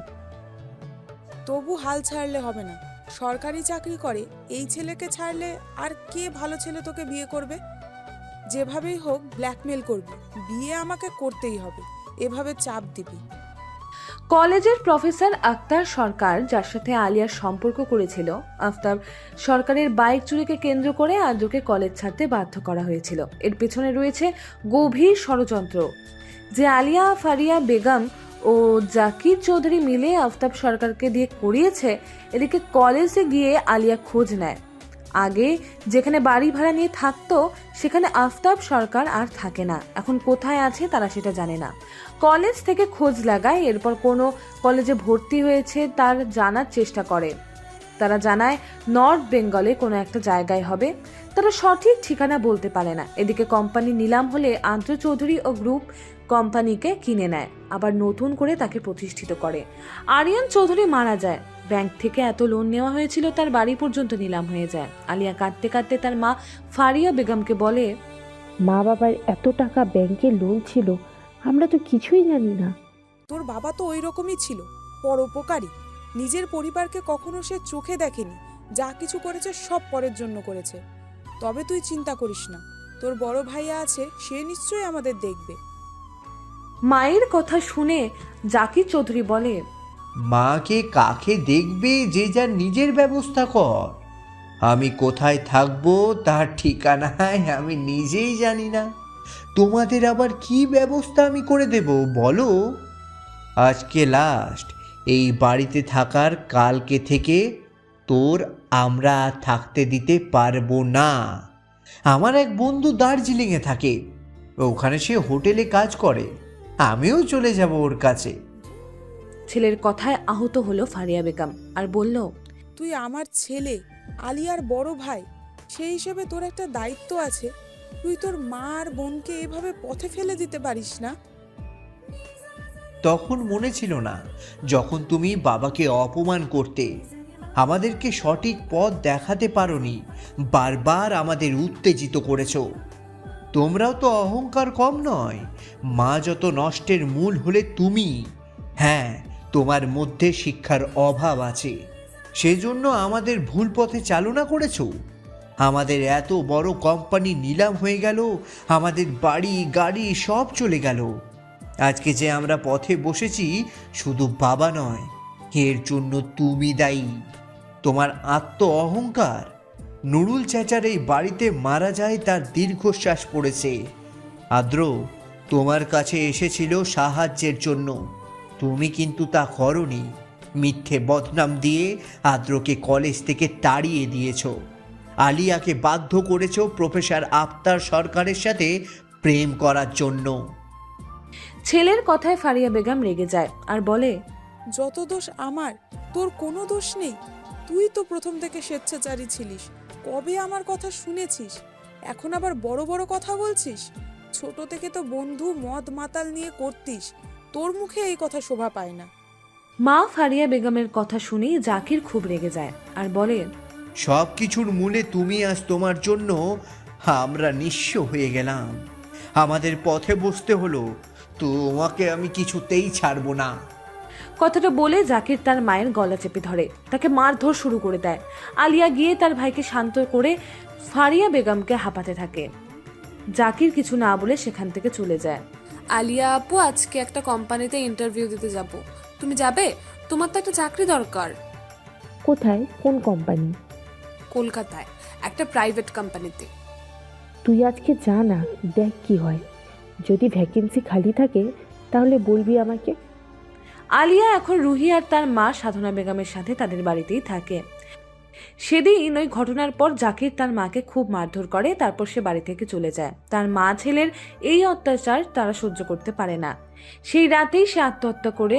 আলিয়া মায়ের মৃত্যু মেনে নিতে পারে না, সে খুব ভেঙে পড়ে। খবর পেয়ে সাধনা বেগম আলিয়াকে নিজের বাড়িতে নিয়ে আসে। আজকে রুহি ইন্টারভিউ দিতে এসেছে। ম্যানেজার ইন্টারভিউ নিচ্ছিল, তারপর সমস্ত ডকুমেন্ট ম্যানেজার চাই রুহি সমস্ত ডকুমেন্ট জমা দেয়। যা যা প্রশ্ন করে তার উত্তর দেয়। ম্যানেজার বলে, আমাদের বস এখন বাইরে গেছে, ফিরে আসুক, আপনার ইন্টারভিউ সব ভিডিও করে রাখা হয়েছে। আজকে রাতে বস ফিরে আসবে, কালকে আপনাকে জানাবো আপনি সিলেক্ট হলেন কিনা। ওকে স্যার, তাহলে আজকে আমি আসছি। রুহি বাড়ি ফিরে এলে আলিয়া তাকে জিজ্ঞাসা করে, কিরে, কেমন ইন্টারভিউ দিলি? ভালোই তো, যা যা জিজ্ঞেস করেছি সব উত্তর দিয়েছি, যা যা ডকুমেন্টস চেয়েছে সবই দিয়েছি, বাকিটা আল্লাহর ইচ্ছে। ওদের বস এখন বাইরে গেছে, উনি ফিরবেন, আমার ইন্টারভিউ ভিডিও করে রেখেছে, উনি যদি দেখে পছন্দ করেন তাহলে সিলেক্ট করবেন। তাহলে কবে থেকে জয়েন করবি? কিছু বলতে পারছি না আপু, বস জানে, উনি আগে আমাকে সিলেক্ট করুক, তারপর তো আমি জয়েন করব। আর ভ্যাকেন্সি খালি আছে কি জানিস না? না, ওদের কোম্পানির দুজনকে আমার দরকার। এখানে 10 জন ইন্টারভিউ দিয়ে এসেছে, আমার এক বান্ধবী, তার মাধ্যমে আমি গিয়েছিলাম, সেও দিয়েছে। কার কপাল খুলবে কে জানে। অফিসে আদ্র ম্যানেজারকে যারা ইন্টারভিউ দিয়েছিল তাদের সমস্ত ডকুমেন্ট চেয়ে পাঠায়। সেখানে রুহিকে দেখে আদ্র একটু চমৎকার হয়, তারপর একটু মুচকি হাসি দিয়ে ম্যানেজারকে বলে, তামিম, এই মেয়েটাকে তুমি ফোন করো, একেই সিলেক্ট করো আমাদের কোম্পানিতে। ওকে বলে তামিম সেখান থেকে চলে যায়। তারপর রুহির কাছে ফোন যায়। রুহি আনন্দে তার মাকে জড়িয়ে ধরে আর বলে, মা, আমি ভাবতেই পারিনি এই জবটা আমি পাবো। মিতালি জোর করে আমাকে দিয়ে ইন্টারভিউটা দিয়েছিল, কিন্তু মিতালির মনে হচ্ছে হয়নি, ওর মনটা খারাপ হয়ে যাবে। তা অত দূর তুই কি করে যাবি? ওখানে মিতালির সাথে পেইন গেস্ট হিসেবে একজনের বাড়িতে থাকবো। তা চাকরিটা যে তুই পেয়েছিস, মিতালি তো পায়নি। ও তো একটা জব করে, সেখানে স্যালারি বেশি নয়, সেই জন্য এখানে ইন্টারভিউ দিয়েছিল। না পেলে ওখানেই করবে, পরে বারে হয়তো ওর সুযোগ হবে। রুহি আর মিতালি ক্লাসমেট, একসাথে পড়াশোনা করত। মিতালি একটা কল সেন্টারে কাজ করে। ও রুহিকে বলেছিল চাকরির কথা, ইচ্ছা ছিল জীবনে কিছু করার, তাই গ্র্যাজুয়েশন কমপ্লিট করার পরেই ও চেষ্টা করেছিল। ওদের কথা শুনে আলিয়ার মনটা খারাপ হয়ে যায়। ও তখন রুহিকে বলে, রুহি, তোর চাকরি হয়ে গেল, তুই এবার আমার জন্য একটা চেষ্টা করবি। আর কতদিন তোদের বোঝা হয়ে থাকবো বল? আলিয়ার কথা শুনে সাধনা বেগম বলে, কি সব উল্টোপাল্টা কথা বলছিস? ফুপি বুঝি কেউ নয়? আমি তো একদিন বিপদে পড়েছিলাম, আর তোর বাবা সবার আগে আমার পাশে এসে দাঁড়িয়েছিল, আমাকে আশ্রয় দিয়েছিল। সেদিন তোর বাবা না থাকলে আমার তো বিপদ হতে পারত। পরবর্তীকালে আমি ওখান থেকে চলে এসেছি। তোমাকে, রুহিকে ওখান থেকে আমি তাড়িয়েছি। আমরা কেউ আদ্রর সাথে ভালো ব্যবহার করিনি। কথাটা বলে দীর্ঘ নিঃশ্বাস ফেলে আলিয়া সেটা দেখে রুহি বলে, আপু, তুমি চিন্তা করো না, আমি কিছুদিনের মধ্যেই তোমার জবের ব্যবস্থা করে দেবো। আজকে রুহি অফিসে জয়েন করেছে। হঠাৎ স্যারের কেবিনে তার ডাক পড়ে। ভেতরে ঢোকার আগে অনুমতি নেয় আর বলে, may I come in sir? Yes, coming. অনুমতি পাওয়ার পর রুহি ভেতরে ঢোকে। আদ্র তাকে ইশারায় বসতে বলে, তারপর জিজ্ঞাসা করে, তারপর রুহি, কেমন লাগছে আমাদের এই অফিস? ভালো লাগছে। হঠাৎ চাকরি করার শখ হলো কেন? আমাদের আর্থিক অবস্থা ভালো নয়, বাবা নেই, কোনো বড় ভাই নেই, বিধবা মায়ের আমি একমাত্র সন্তান। জীবনে কিছু করার ইচ্ছে ছিল, সেই কারণেই আপাতত এই জবটাকে বেছে নিলাম। এর সাথে আমি মাস্টার্স কমপ্লিট করতে চাই। এখন তো ফাইনাল অনার্সের ছাত্রী। হ্যাঁ স্যার। এবারে গ্র্যাজুয়েশন কমপ্লিট করার পর চাকরিটা করতে পারতো। সমস্যা হচ্ছিল স্যার, আর্থিক প্রবলেম, বারবার শিক্ষার ক্ষেত্রে সমস্যা সৃষ্টি করছিল, মা পেরে উঠছিল না। সে কারণেই আমি সিদ্ধান্ত নিলাম কিছু করার। ঠিক আছে, এই একটা বছর আমাদের কোম্পানি তোমাকে সহযোগিতা করবে, তারপর তোমার চাকরি হয়ে যাবে। তখন আর ফাঁকি দেওয়া যাবে না, মন দিয়ে কাজ করতে হবে। থ্যাংক ইউ স্যার, আমি আমার বেস্টটা দেওয়ার ট্রাই করব। শুধু ধন্যবাদ দিলে হবে না, এই ফাইলগুলো দিচ্ছি, এগুলো এক্ষুনি দেখে নাও। ম্যানেজার সব বুঝিয়ে দিচ্ছে, তার আগে আমাকে একটু কফি করে দাও। ঠিক আছে স্যার। রুহি চলে যায়। আদ্র এক দৃষ্টিতে চাঁদ চলে যাওয়ার দিকে তাকিয়ে থাকে আর মনে মনে বলে, রুহি, তুমি আমায় চিনতে পারলে না, কিন্তু আমি তোমায় ঠিকই চিনেছি। এখন তো তুমি আমার কাছে আছো, আর এখানেই তোমাকে সারা জীবন রেখে দেব। সেদিন তোমাকে হারিয়ে ফেলেছিলাম, আর আজ তোমায় হারাতে দেব না। অফিস ছুটির শেষে রুহি বাস স্ট্যান্ডে অপেক্ষা করে। দূর থেকে সেটা আদ্র খেয়াল করে। আদ্র রুহির সামনে এসে বলে, গাড়িতে উঠে এসো। কোথায় যাবে বলো, আমি তোমায় পৌঁছে দিচ্ছি। রুহি প্রথমে অন্যমনস্ক ছিল, তাই সে তখন আদ্রকে খেয়াল করেনি। তারপর কার গলা শুনতে পেয়ে সে আদ্রর দিকে তাকায় আর বলে, স্যার আপনি এখানে? হ্যাঁ, এই রাস্তা দিয়ে আমি বাড়ি ফিরি। বাসের জন্য অপেক্ষা করতে হবে না, তুমি আমার গাড়িতে ওঠো, আমি তোমায় পৌঁছে দিচ্ছি। থ্যাংক ইউ স্যার, আমার এক বান্ধবী আসবে, আমি আপনার সাথে যেতে পারবো না। ওকে, সমস্যা নেই, সাবধানে যাবে। আদ্র গাড়িতে স্টার্ট দিলেই রুহি তাকে বলে, স্যার আপনার সাথে একটা কথা আছে। রুহির কথা শুনে আদ্রর কৌতূহল বেড়ে যায়। আদ্র রুহিকে জিজ্ঞেস করে, হ্যাঁ বলো রুহি, কি বলতে চাও? আপনার কাছে একটা অনুরোধ ছিল, কিন্তু এখন নয়, 2 দিন পর বলবো। 2 দিন পর কেন? এখন বললেই তো ভালো হতো। 2 দিন পর বলি না। ওদের কথার মাঝেই রুহির বান্ধবী চলে আসে। তারপর আসছি বলে সেখান থেকে ওরা চলে যায়। রুহির কথা শুনে আদ্র মনে মনে বলে, কি জানি মেয়েটা কি বলবে। ও মনে হয় আমাকে চিনতে পারেনি, তবে তুমি চিনতে না পারলেও আমি যে তোমায় চিনতে পেরেছি, এটাই যথেষ্ট। ওর কি কোনো বয়ফ্রেন্ড আছে নাকি কি জানি, থাকলেও থাকতে পারে, কিন্তু আমার তাতে কি? কেন মনে হচ্ছে এসব কথা? তার মানে আমি কি ওকে ভালোবেসে ফেলেছি? সে যাই হোক, এখন এইসব নিয়ে ভাবলে হবে না। আমার কাছে যখন আছে, দেখা যাক কি হয়। মা, টিফিন রেডি করেছো? হ্যাঁ করেছি, আজকে একটু দেরি হয়ে গেছে, সেরকম কিছু করতে পারিনি। রুটি আর আলু ভাজি করেছি, ওই দিয়ে টিফিনটা করবি। আজকেও কি কাজের খালা আসেনি? হ্যাঁ রে, কাজের খালার জ্বর হয়েছে, সেজন্য আসেনি। আমি আর পারছি না, আমার তো বয়স হয়েছে, সেজন্য বলছি একটা বিয়ে কর। তুই তো তাও করবি না। প্রফেসর আফতার সরকার এখন অন্য জায়গায় বদলি হয়ে চলে এসেছে। সেখানে বাড়ি ভাড়া নিয়ে আছে। তার মাও তার সাথে এসেছে। ওরা 2 বোন, 1 ভাই। 2 বোনের বিয়ে হয়ে গেছে। বাবা অনেকদিন আগেই মারা গেছে, তাই আফতার সরকার সেখানেই যায় আর তার মাকে নিয়ে সাথে থাকে।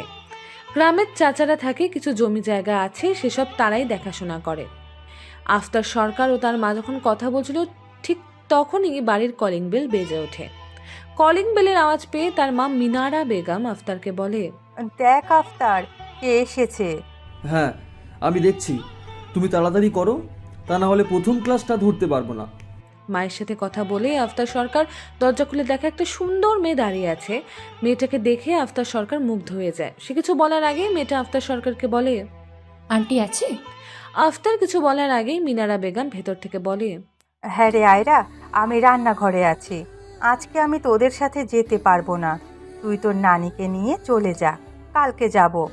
দেখ না, আজকে আমার এখনো রান্না হয়নি, আমার ছেলে কলেজে যাবে, দেরি হয়ে যাচ্ছে। কাজের খালাও আসেনি, জ্বর হয়েছে। আপনি তো আমাকে আগে বলবেন আন্টি, আমি আপনার রান্নাটা করে দিতাম।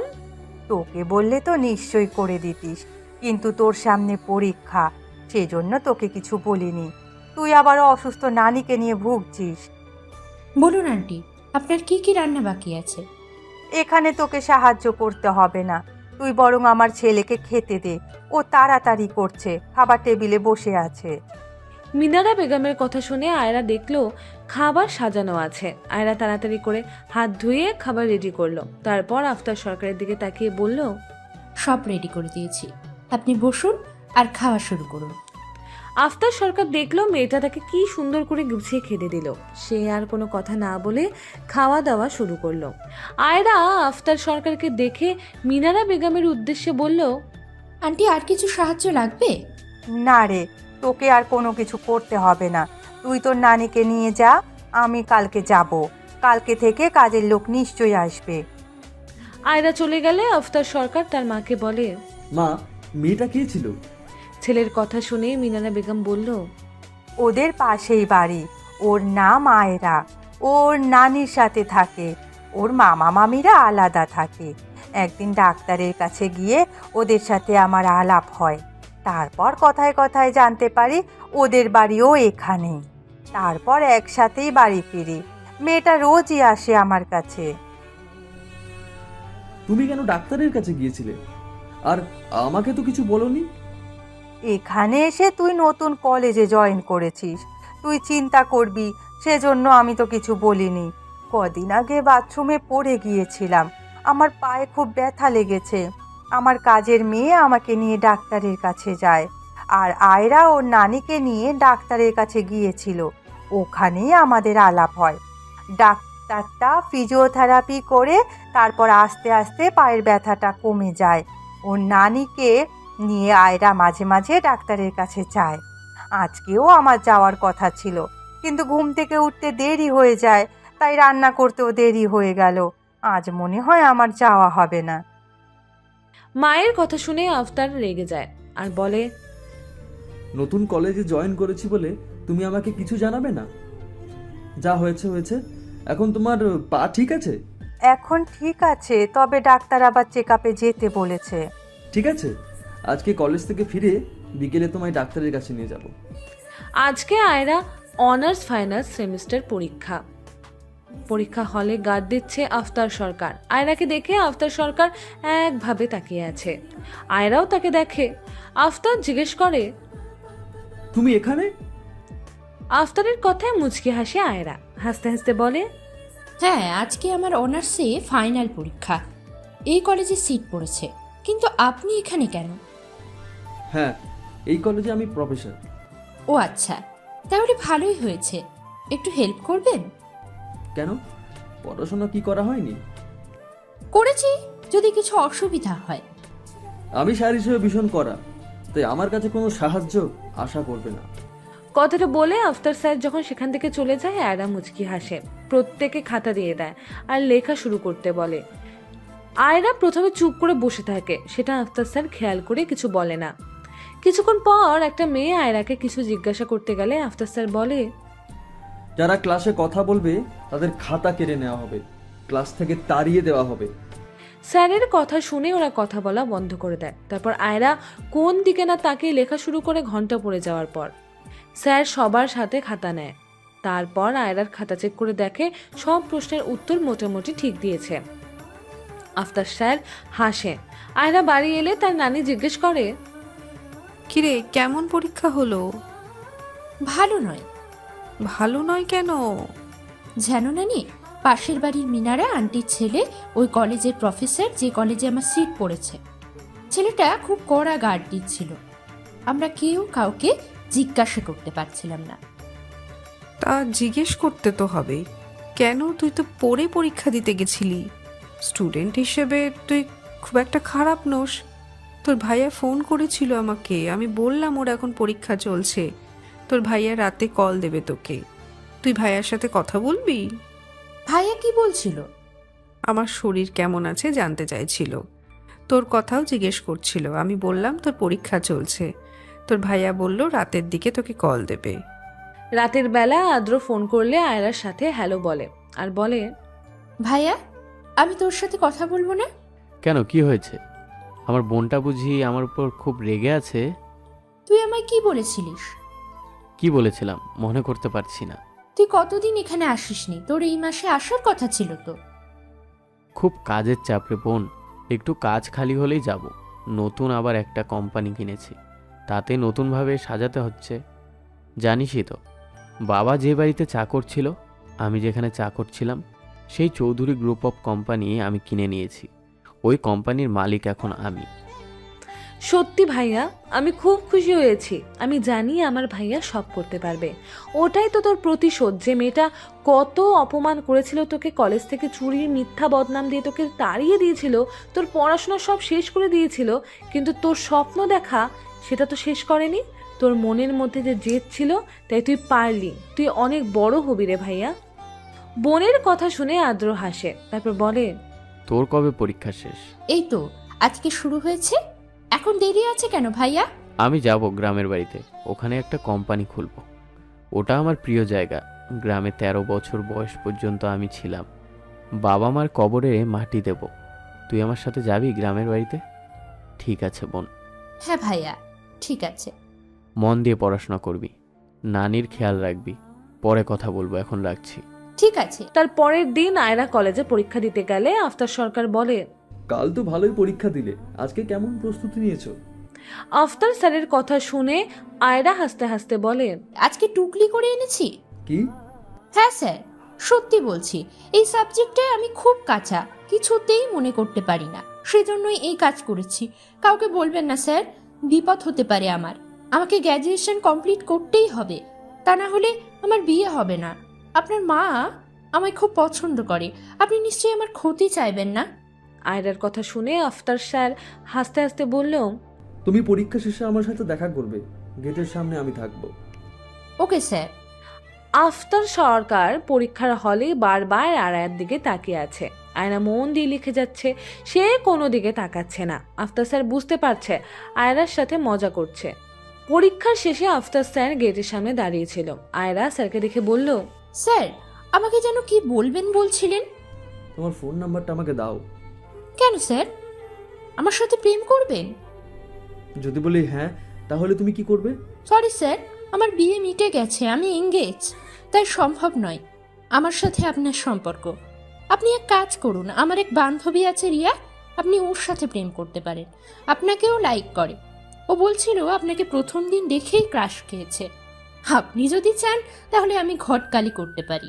আয়রার কথা শুনে আফতার স্যার ভ্রু কুচকে আয়রার দিকে তাকালো, তারপর বলল, ওই উপকারটা করতে হবে না, আমার ব্যবস্থা আমি করে নেব। কিন্তু স্যার, আপনি নাই চাইলেও আমি তো করব। আমি আবার একটু পরোপকারী, কারো দুঃখ সহ্য করতে পারি না। আয়রার কথা শুনে আফতার সরকার কিছু বলে না, সেখান থেকে চলে যায়। এইভাবে কেটে যায় বেশ কিছুদিন। পরীক্ষা শেষ হয়ে গেলে আয়রা একদিন আফতার সরকারদের বাড়িতে যায়। কলিং বেলে আওয়াজ পেয়ে আফতার সরকার দরজা খুলে দেয়। সামনে আয়রা দাঁড়িয়ে থাকে আর বলে, আন্টি নেই? না, মা বোনের বাড়ি গেছে।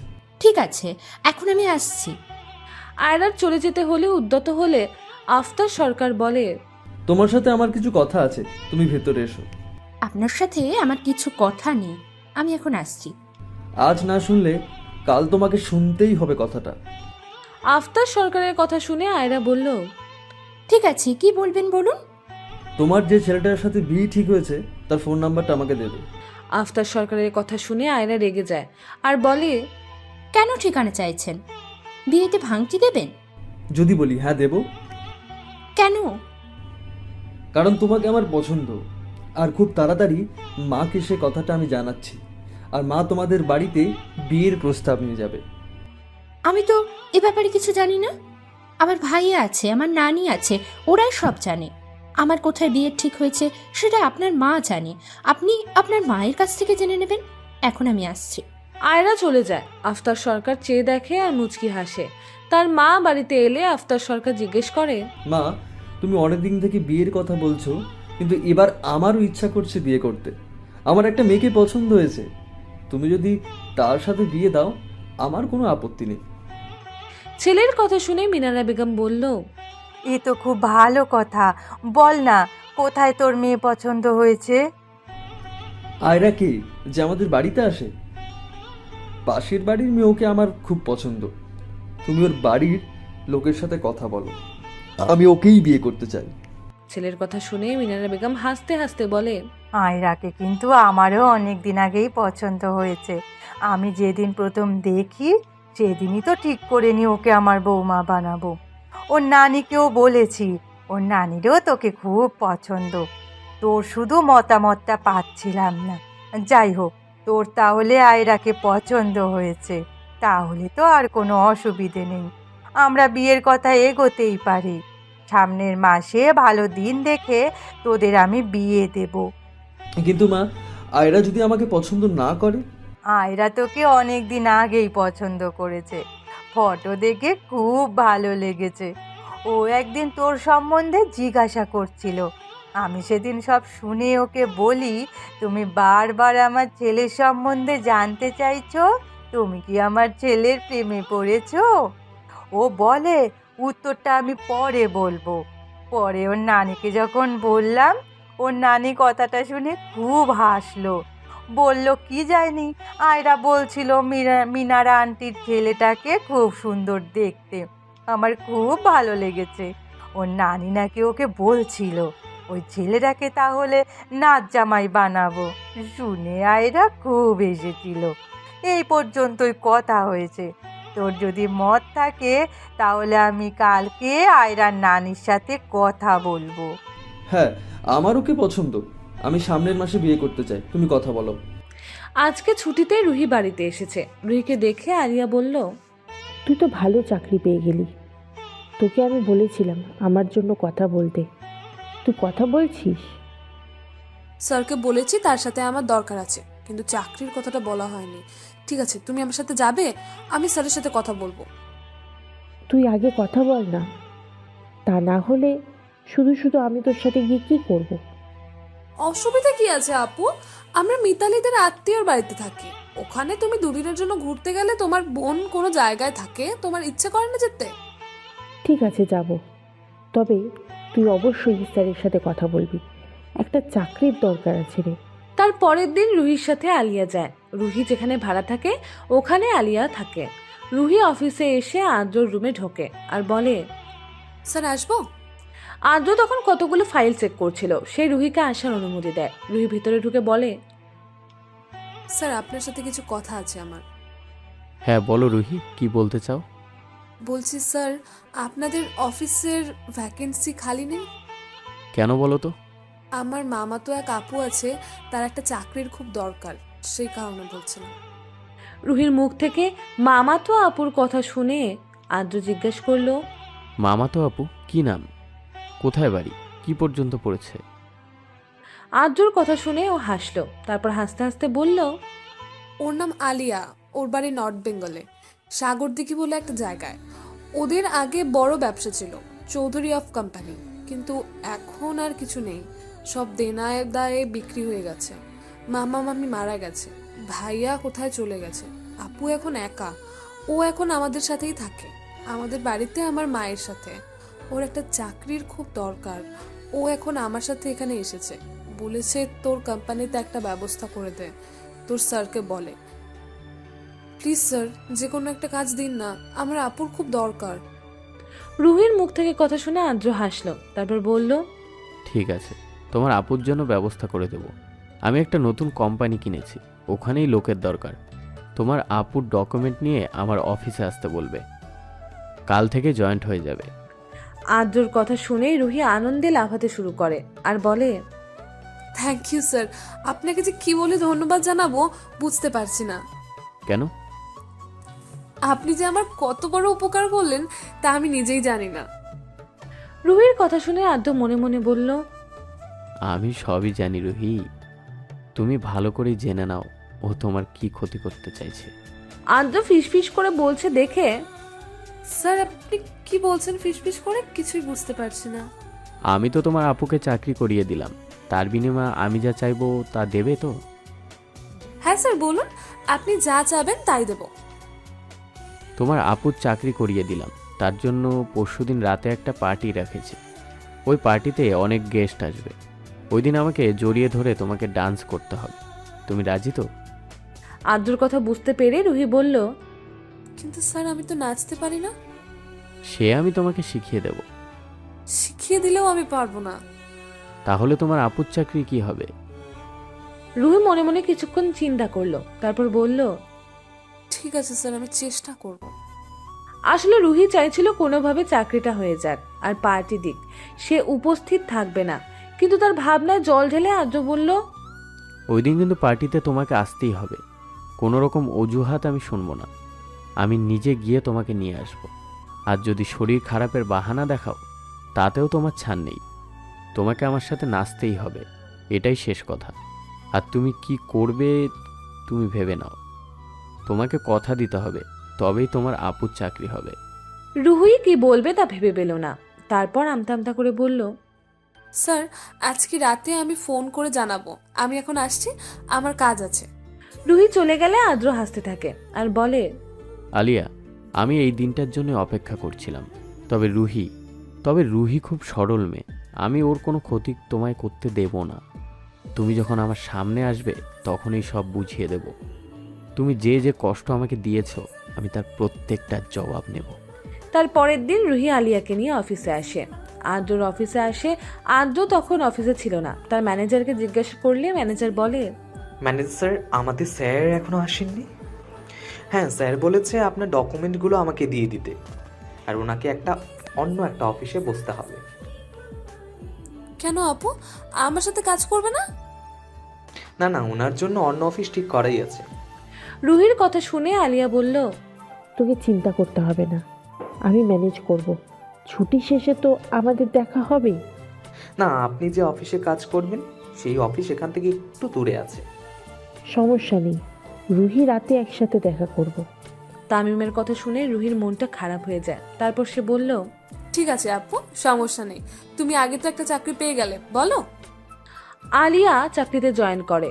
সেই পার্টিতে আলিয়াকে থাকার জন্য তামিম বলে, ম্যাডাম, আজকে অফিসে একটা পার্টি আছে, তো আপনি সকালে আর বাড়ি যেতে পারবেন না। আর আপনাকে ওই পার্টিতে অবশ্যই কিন্তু থাকতে হবে। ওখানে সমস্ত এমপ্লয়িরাই উপস্থিত থাকবেন, আর বস নিজে আসবে ওখানেই আপনার সাথে বসের আলাপ করা হবে। ঠিক আছে স্যার, অসুবিধা নেই, আমি যাব পার্টিতে। রাতে পার্টি শুরু হলে আলিয়া আর রুহি আরো অনেক এমপ্লয় সেখানে উপস্থিত হয়। আলিয়ার বসকে দেখার জন্য মনটা কেমন করে। সে থাকতে না পেরে রুহিকে বলে, কি হলো রুহি, বস কোথায় গেল? আর কতক্ষণ অপেক্ষা করাবে? ওর সাথে নাচার কথা আছে। জানিস আপু, স্যার বলেছে আজকে ওনার সাথে আমাকে নাচতে হবে, কিন্তু আমি তো নাচতে পারি না। তুমি আমাদের স্যারের সাথে নাচবে?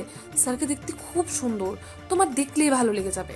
আমি বরঞ্চ এখন আসছি, আমি কিছু একটা বলে কাটিয়ে দেবো। তুমি একটু খুশি করার চেষ্টা করো। তোমার জবটার জন্যই স্যার এই শর্তটা রেখেছে, আমাকে ওনার সাথে নাচতে হবে। রুহির কথা শুনে আলিয়া বলে, খুব সুন্দর শর্ত, তোকে চিন্তা করতে হবে না, আমি ম্যানেজ করে দেব। এসব লোককে ম্যানেজ করতে আমার 2 মিনিট সময় লাগে। তুই শুধু একটু সাইডে বসবি, যা করার আমি করব। ওরা দুবোন যখন কথা বলছিল ঠিক তখনই আদ্র সেখানে আসে। অনেকদিন পর আদ্রকে ঠিক চিনতে পারে না আলিয়া। সে কি বলবে কিছু বুঝতে পারছে না। আলিয়া আদ্রকে দেখে মাথা নত করে নেয়। আদ্র তামিমকে বলে, তামিম, আমার নতুন এমপ্লয় কই? কালকে যাকে নিয়োগপত্র দিলে? আমি তো কিছুই জানি না। আমাকে না জানিয়ে তাকে নিয়োগ করলে কেন? তামিম তখন আলিয়াকে ইশারায় দেখিয়ে দেয়। তারপর আলিয়াকে বলে, আলে ম্যাডাম, স্যারের সাথে আলাপ করুন, এই আমাদের চৌধুরী গ্রুপ কোম্পানির নতুন বস। তামিমের কথায় আলিয়া আদ্রর দিকে তাকালো, তারপর মাথা নত করে নিল। আদ্র বুঝতে পেরে হাসলো, তারপর বলল, আলিয়া ম্যাডাম, ভালো আছেন? আদ্রর কথা শুনে আলিয়া বলল, হ্যাঁ স্যার, আমি ভালো আছি, আপনি ভালো আছেন? আমি ভালো আছি আলিয়া ম্যাডাম। আমার ভাগ্য বদলাতে শুরু করেছে। আমি বাড়ির চাকর থেকে এখন কোম্পানির বস হয়ে গেছি। সেজন্য আমি ভালোই আছি। এবার একটা আমার জীবন সঙ্গিনীর দরকার। আমি খুঁজে পাচ্ছি না কাকে সিলেক্ট করব। আপনার হাতে কেউ কি আছে? তাহলে আমায় দেখিয়ে দেন। স্যার, আমাকে 2 দিন সময় দিন, আমি আপনার লাইফ পার্টনার হয়ে দেখাবো। আমি খুব খুশি হয়েছি যে আমাদের নিলামে কোম্পানিটা আপনি কিনে নিয়েছেন। এই কোম্পানি আমার বাবা অনেক কষ্ট করে তৈরি করেছিল। তবে আপনাকে এই কোম্পানির বস হতে দেখে খুব খুশি হলাম। আপনার সাথে যেদিন সেটা করেছিলাম সে ঠিক হয়নি। তার জন্য সরি বলছি। তবে এবার থেকে যা হবে ভালোই হবে। আমি এখন পুরোপুরি পাল্টে গেছি। আমি আর আগের আলিয়া নেই। এবার আমরা অন্য কথা হয়ে থাকবো। আমাকে একটা সুযোগ দেবেন মিস্টার আদ্র? আলিয়ার কথা শুনে আদ্র হাসলো, তারপর বলল, একটা সুযোগ তো আমি তোমাকে দিতেই পারি। ক্ষমা তো মানুষের ধর্ম। আমি ক্ষমা করে দিয়েছি। তবে ওই ঘটনা আমার জীবনে না করলে আজকে আমি এই জায়গাটায় আসতে পারতাম না। সেই জন্য তোমার প্রতি কৃতজ্ঞ। ধন্যবাদ আলিয়া। এত সহজে ক্ষমা পাবো আমি ভাবিনি আদ্র। ধন্যবাদ। এবার আমি তোমাকে সুখের সাগরে ভাসিয়ে দেব।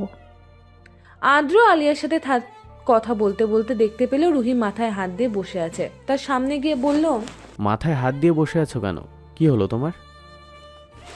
রুহি কিছু বলার আগে আলিয়া সেখানে চলে আসে আর রুহিকে বলে, রুহি, তুই আদ্রকে চিনতে পারছিস না? আমাদের বাড়িতে থাকতো, মনে নেই? তুই তখন কত ছোট ছিলিস। তুই আদ্রর কাছে পড়তে যেতিস।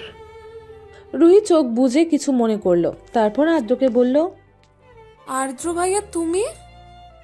তার মানে তুমি আমার মামার কোম্পানি কিনে নিয়েছো? তুমি তাহলে এই কোম্পানির বস? ওসব কথা ছাড়ো।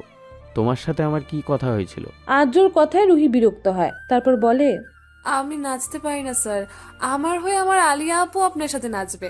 ও খুব সুন্দর নাচতে পারে। রুহির কথা শুনে আদ্র আলিয়ার দিকে তাকায়।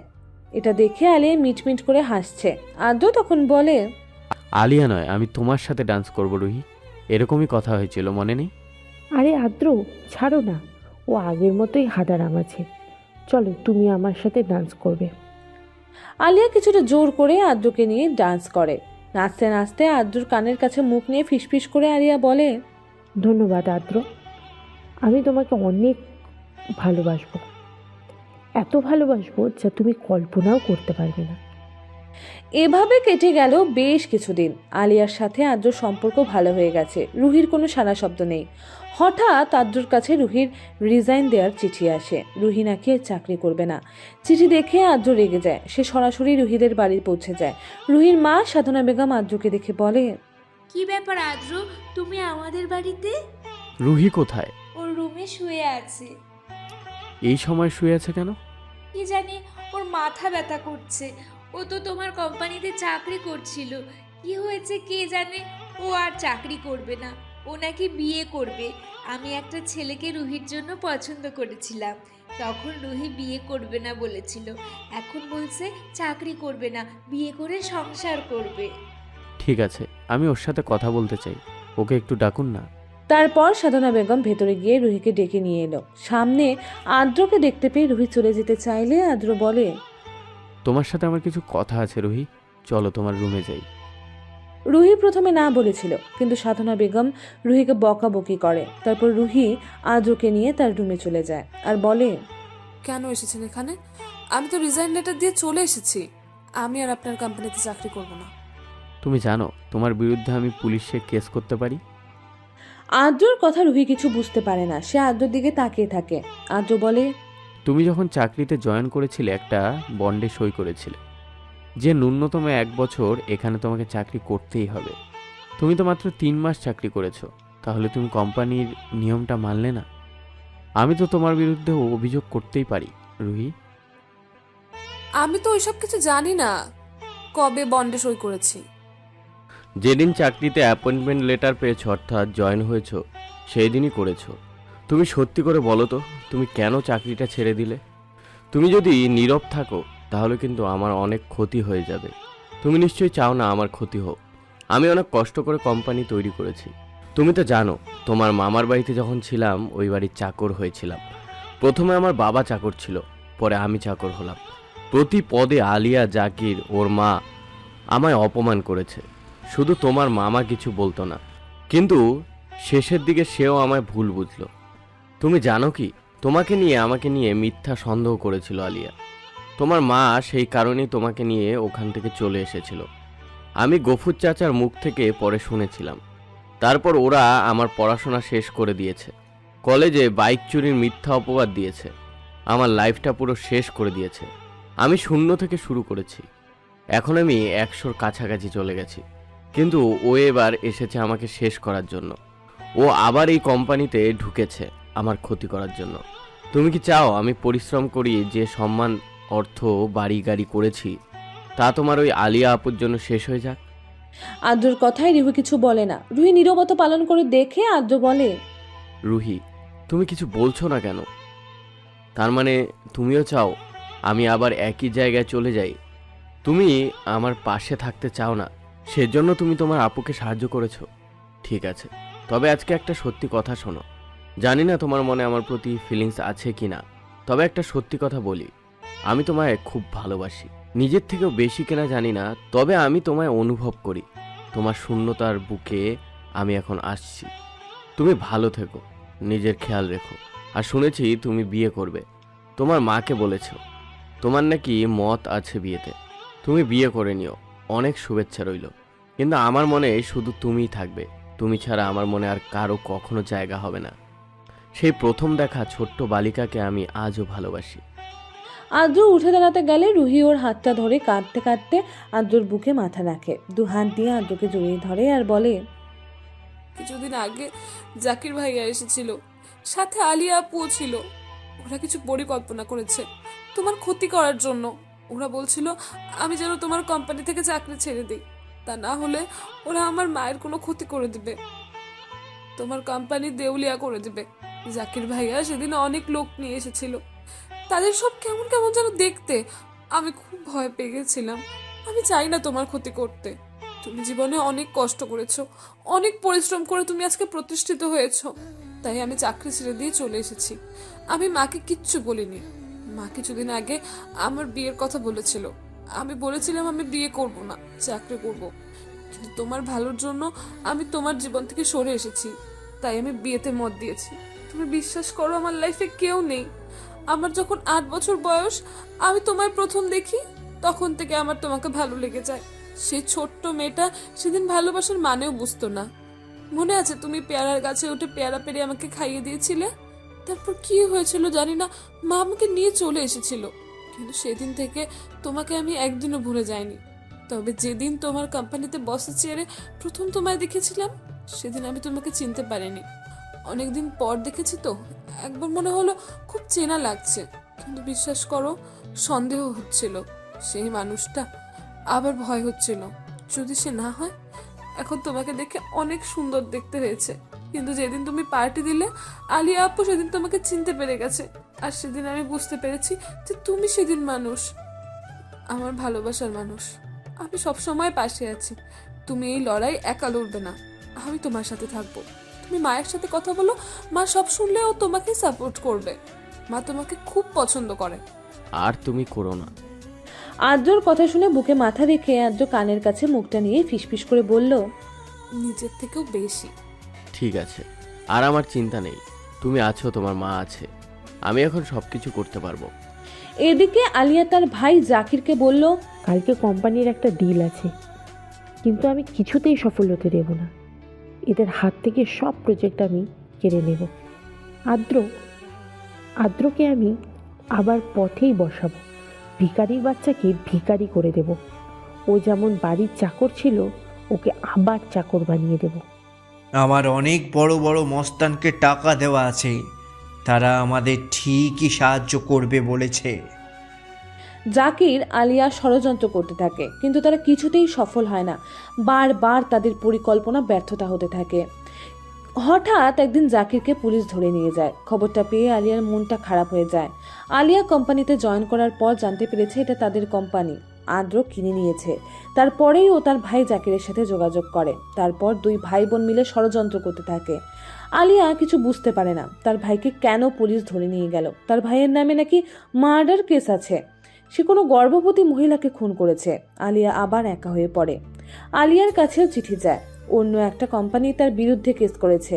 কোম্পানি থেকে প্রজেক্ট পাইয়ে দেওয়ার জন্য সে নাকি 10 লক্ষ টাকা নিয়েছে, কিন্তু সে কোনো প্রজেক্ট পাইয়ে দিতে পারেনি। সেই কারণে কোম্পানির ক্ষতি হয়েছে। 10 লক্ষ টাকা 1 মাসের মধ্যে দিতে হবে, তা না হলে কোম্পানি আলিয়ার নামে মামলা করবে। আলিয়া আদ্রর কাছে ছুটে আসে আর বলে, আদ্র, আমি তো তোমার কোম্পানিতে কাজ করি, তুমি আমাকে 10 লক্ষ টাকা লোন দিতে পারবে? আলিয়ার কথা শুনে আদ্র বলল, তুমি কি বলছো আলিয়া? 10 লক্ষ টাকা আমি তোমায় কি করে দিব? এটা সম্ভব না।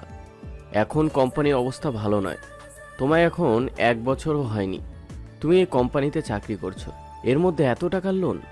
আমি খুব বিপদে পড়ে তোমার কাছে এসেছি আদ্র, তুমি আমায় ফিরিয়ে দিও না। তুমি তো একসময় আমাদের বাড়িতে থাকতে, আমার বাবাই তোমার বাবার দায়িত্ব নিয়েছিল। সেদিন আমি তোমার হাত ধরে কেঁদেছিলাম, তবুও তুমি চুরির মিথ্যা অপবাদ দিতে ছাড়োনি। আমাকে কলেজ থেকে তাড়িয়ে দিয়েছিলে। তোমার মনে আছে আলিয়া, তুমি আমার সাথে কি কি খারাপ ব্যবহার করেছিলে? তুমি কি করে ভাবলে আমি তোমাকে ছেড়ে দেব? তুমি আবার আমার কোম্পানির চাকরি করতে এসেছো। আমাকে বসের চেয়ারে দেখে তুমি সেদিনই সহ্য করতে পারোনি যে আমি তোমাদের কোম্পানিটা কিনে নিয়ে আবার নতুন করে প্রতিষ্ঠিত করেছি। তুমি আমাকে সহযোগিতা তো করলেই না, তোমার ভাইয়ের সাথে যুক্ত হয়ে তুমি ষড়যন্ত্র শুরু করলে আমার কোম্পানির প্রজেক্ট অন্য কোম্পানি যাতে পায়। তুমি তাদের থেকে 10 লক্ষ টাকা নিলে, এমনকি তুমি মস্তানকে ভাড়া করে নিয়ে এলে আমার ক্ষতি করার জন্য। তুমি যাদের 10 লক্ষ টাকা দিয়েছো আমার ক্ষতি করার জন্য, আমি তাদেরকে ডবল টাকা দিয়ে কিনে নিয়েছি। তোমার ভাই যে মহিলাকে খুন করেছে তার স্বামী আমার কাছে এসেছিল, তার একটা কাজের দরকার ছিল। সে আমায় বলে তোমার ভাই নাকি তার গর্ভবতী স্ত্রীকে খুন করেছে। সেই মহিলার উপর তোমার ভাইয়ের লোভ ছিল, সেই মহিলা রাজি হচ্ছিল না, সেজন্য তাকে খুন করা হয়েছে। তার স্বামী সব জেনেও চুপ ছিল, সে ভয়ে এতদিন মুখ খোলেনি।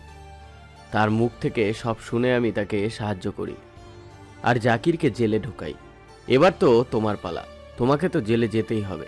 তুমি জানতে আমি রুহিকে ভালোবাসি, তুমি ওকে আমার থেকে দূরে করার জন্য ভয় দেখিয়েছ। তুমি কি ভেবেছ আমি চুপ করে বসে আছি?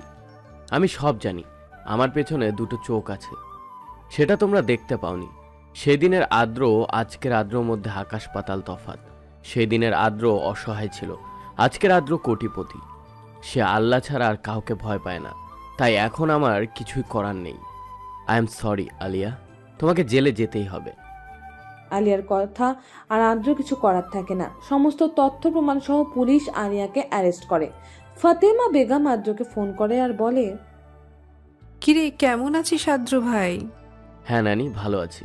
তা হঠাৎ ফোন কেন? তোর বোনের বিয়ে ঠিক করেছি, ছেলে কলেজের প্রফেসর, এই আমাদের বাড়ির পাশেই ভাড়া থাকে। ছেলে আর ছেলের মা, 2 বোন বিয়ে হয়ে গেছে, গ্রামে জমি জায়গা সব আছে। ছেলে চাকরি সূত্রে এখানে থাকে। নানির কথা শুনে আদ্র হাসতে হাসতে বলল, তাই নানি, খুব ভালো হয়েছে। আমার বোনটি কোথায়? ও যদি পাশে থাকে ওকে দাও, আমি ওর সাথে কথা বলবো। ও আমার পাশেই আছে, কিন্তু খুব লজ্জা পাচ্ছে তোর সাথে কথা বলতে।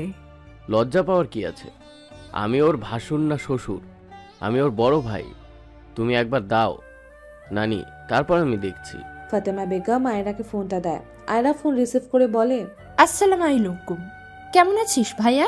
ওয়ালাইকুম আসসালাম, ভালো আছি। তো আমার বোনের বিয়ে ঠিক হয়ে গেছে? এত দেরি করে আমি খবরটা পেলাম। তুই বুঝি ডুবে ডুবে জল খাচ্ছিলিস? কি বলছিস ভাইয়া? আমি ডুবে ডুবে জল খাবো কেন? আমি তো ছেলেটাকে চিনতাম না। নানি আর ওই মিনারা আন্টি ওরাই ঠিক করেছে। মিনারা আন্টিকে? আফতার স্যারের মা, উনি আমাকে পছন্দ করেছেন ওনার ছেলের বউ করবে বলে। ঠিক আছে, আমি এখানে একটু কাজটা হালকা করে নিয়ে সামনের সপ্তাহে যাব ওখানে। আদ্র আজকে রুহিদের বাড়িতে এসেছে। সাধনা বেগমকে দেখে বলল, আন্টি, সামনের সপ্তাহে আমি নানির ওখানে যাব। আমার বোনের বিয়ে লেগেছে, রুহি আমার সাথে যাবে আর আপনিও যাবেন। তুমি রুহিকে নিয়ে যাও, আমার কোথাও যেতে ইচ্ছা করছে না। রুহি একা গেলে অসুবিধা আছে, তাই আপনাকে দরকার। আমি নানিকে এখনো কিছু জানাইনি, আপনি আমার নানিকে বলবেন। দেখো আদ্র, আমি তোমার নানিকে দেখিনি, কিন্তু তোমার বোনকে আর তোমার মাকে আমি একবার দেখেছিলাম। তোমার বাবার সাথে আমার বাপের বাড়িতে এসেছিল। তোমার বোন খুব মিষ্টি একটা মেয়ে, তোমার মাও খুব ভালো মানুষ ছিল, আর তোমার বাবা তো তুলনাই হয় না। আর তোমাকে তো আমি চোখের সামনে দেখেছি কিভাবে কষ্টের মধ্যে তুমি বড় হয়েছো। আর আজকে তোমার কষ্টের ফল এই চৌধুরী ও গ্রুপ কোম্পানির তুমি এখন মালিক। সবাই বলে আল্লাহ নেই, আমি বলি আল্লাহ আছে, আর সে সৎ মানুষের সাথে আছে। তোমাকে যেদিন প্রথম দেখি সেদিন আমি ঠিক করি তোমাকে আমার জামাই বানাবো। তারপর দেখলাম রুহি তোমাকে খুব পছন্দ করে। সেদিন থেকে আর আমি নিশ্চিত হয়ে গেলাম এই জুটিকে কেউ আটকাতে পারবে না। এ তো উপরওয়ালা তৈরি করে পাঠিয়েছে। আমি কেন বাপের বাড়ি থেকে চলে এসেছিলাম জানো? তোমার জন্য। আলিয়া চেষ্টা করেছিল তোমাকে আর রুহিকে বদনাম করার। আমি তোমার ক্ষতি চাইনি। তুমি সেই সময় অসহায় ছিলে, তোমার একটা আশ্রয় দরকার ছিল। আর আমার ভাইয়া তোমাকে খুব ভালোবাসতো, সেই কারণে আমি রুহিকে নিয়ে চলে এসেছিলাম। কিন্তু তাতে তো আটকানো গেল না, তোমাকে তো আলিয়া তাড়িয়ে দিল। সে যাকে, আজকে তার পাপের শাস্তি সেই পাচ্ছে। তবে তুমি যখন চাইছো আমি যাব তোমার সাথে, তোমার নানির কাছে তোমার আর রুহির বিয়ের প্রস্তাব দেব। তারপর আদ্র রুহি আর সাধনা বেগমকে নিয়ে তার নানির বাড়িতে যায়। রুহিকে সাধনা বেগমকে দেখে ফাতেমা বেগম আর আয়রা একটু অবাকি হয়ে যায়। আদ্র সেটা বুঝতে পেরে ফাতেমা বেগমকে বলে, নানি, এর নাম রুহি, আর এটা আমার একটা আন্টি। শুধু আন্টি নয়, আমি রুহির মা, অর্থাৎ আদ্রর শাশুড়ি মা। আদ্র রুহি ওরা একে অপরকে ভালোবাসে, সেজন্য আমি এসেছি আপনার কাছে বিয়ের প্রস্তাব নিয়ে। প্লিজ আমাকে ফিরিয়ে দেবেন না। আদ্র খুব ভালো ছেলে। আমি উপযুক্ত পাত্রের হাতে আমার মেয়েকে তুলে দিতে চাই। সাধনা বেগমের কথা শুনে ফাতেমা বেগম বলে, আমি বুঝতে পেরেছি আমার নাতির মতিগতি একদম ভালো নয়। সেই জন্যই আমি বারবার ফোন করলেও কাজের অজুহাতে কেন আসতে চায় না জানি। আসল মালিককে ছেড়েও কখনো আমার মতো সস্তার মানুষের কাছে আসতে চাই সুন্দরী? কথাটা শেষ করতে দিল না, তার আগেই আদ্র তার নানির মুখটা চেপে ধরে আর বলে, এই বুড়ি, এখন বকবক বন্ধ করো। বাড়িতে অতিথি এসেছে, খাওয়ার দাওয়ারের ব্যবস্থা করো। আমি রান্না বান্না করতে পারবো না। আমার নাত বউ যখন চলে এসেছে, এবার রান্নার দায়িত্ব ওকে নিতে হবে। ফাতেমা বেগমের কথা শুনে রুহি লজ্জা পায়। আর আয়রা বলে, ভাইয়া খুব খারাপ ছেলে। আমার ভাবি এত মিষ্টি, তুই আমাকে এতদিন বলিসনি কেন? আমার বোন খুব ভালো মেয়ে, সেজন্য তার জামাই এখনো আমাকে দেখালো না। আদ্রর কথা শুনে ফাতেমা বেগম বলল, তুই আসবি শুনে ওরা আজকে আমাদের বাড়িতে আসবে, এখানেই খাওয়া দাওয়া করবে। তাই খুব ভালো হয়। ঠিক আছে, আমি এক্ষুনি বাজার করে আনতেছি। তোকে বাজার করতে যেতে হবে না, আমি কাজের লোককে দিয়ে সব করিয়ে রেখেছি। তুই এখন সব সময় আমার চোখের সামনে থাকবি। আমি তোকে অনেক দিন দেখিনি, সাথে আমার মিষ্টি নাত বউকে। আমি যেন তোদেরকে সব সময় একসাথে দেখতে পাই। সন্ধ্যাবেলা আফতাব সরকার ও তার মা মিনারা বেগম আসে। ফাতেমা বেগম আদ্রর সাথে আলাপ করিয়ে দেয়। আদ্র ও আফতার সরকার দুজন দুজনকে চিনতে পারে। কেউ কিছু বুঝে ওঠার আগেই আফতার সরকার আদ্রর কাছে এসে তার হাত ধরে ক্ষমা চায় আর বলে, আদ্র, তুমি আমায় ক্ষমা করে দাও।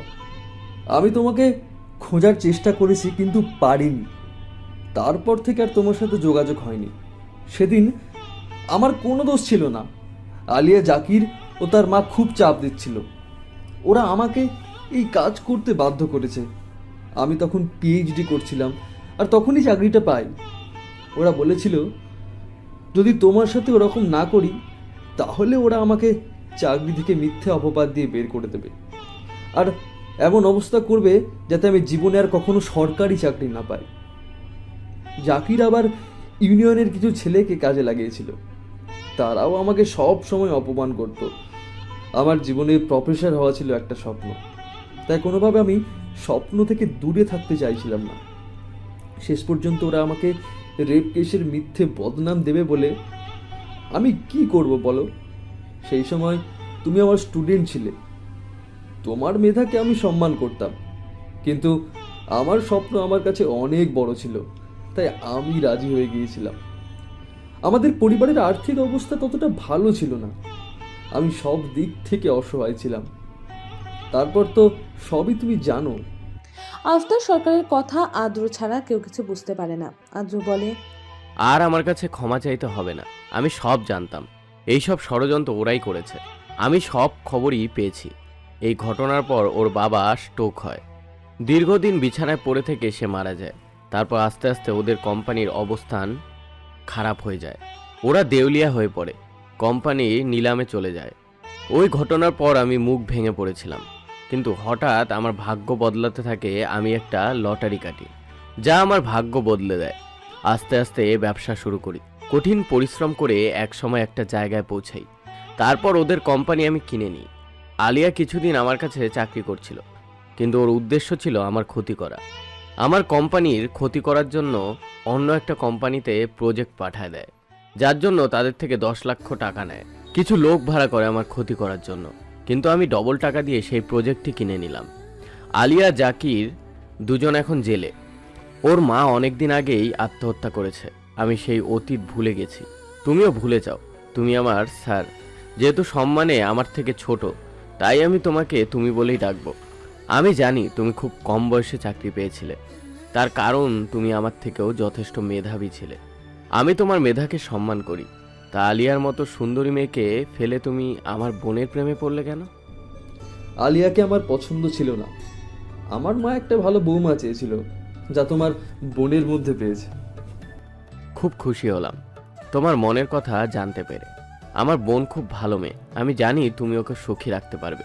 তারপর বাড়ির প্রত্যেককে অতীতে ঘটে যাওয়া ঘটনা আদ্র সব খুলে বলল। সব ঘটনা শুনে প্রত্যেকে আলিয়াকে ওর জন্য জঘন্য কাজের জন্য ঘৃণা করে। আফতারের সাথে আয়রার বিয়ে হয়ে যায়। আয়রা শ্বশুরবাড়ি চলে যাওয়ার পর ফাতেমা বেগম একা হয়ে যায়। আদ্রও ফাতেমা বেগমকে সাথে নিয়ে আসে। বাড়ির সকলের উপস্থিতিতে খুব সাদামাটাভাবে রুহি ও আদ্রর বিয়ে হয়। আমার খুব ইচ্ছা তোমার কোম্পানিতে চাকরি করি, তুমি নেবে আমার? না, তোমাকে চাকরি করতে হবে না। কেন নয়? আগে তুমি আমার বাচ্চা ভালো করে মানুষ করো, আগে ভালো মা হও, তারপর তুমি চাকরি করবে। আদ্রর কথা শুনে রুহি আদ্রকে তাড়া করে। ফাতেমা বেগম ওদের এই কাণ্ড দেখে হাসতে থাকে। প্রিয় শ্রোতা বন্ধুরা, গল্পটি এখানেই শেষ করা হলো। গল্পটি কেমন হয়েছে তা কমেন্টের মাধ্যমে জানাতে ভুলবেন না, এবং চ্যানেলে নতুন হয়ে থাকলে চ্যানেলটিকে সাবস্ক্রাইব করে পাশে থাকা বেল আইকনে প্রেস করবেন, যাতে করে আমাদের প্রত্যেকটি গল্পের নোটিফিকেশন আপনাদের কাছে সবার প্রথম পৌঁছে যায়। দেখা হচ্ছে পরবর্তী গল্পে। ততক্ষণ ভালো থাকবেন, সুস্থ থাকবেন। ধন্যবাদ।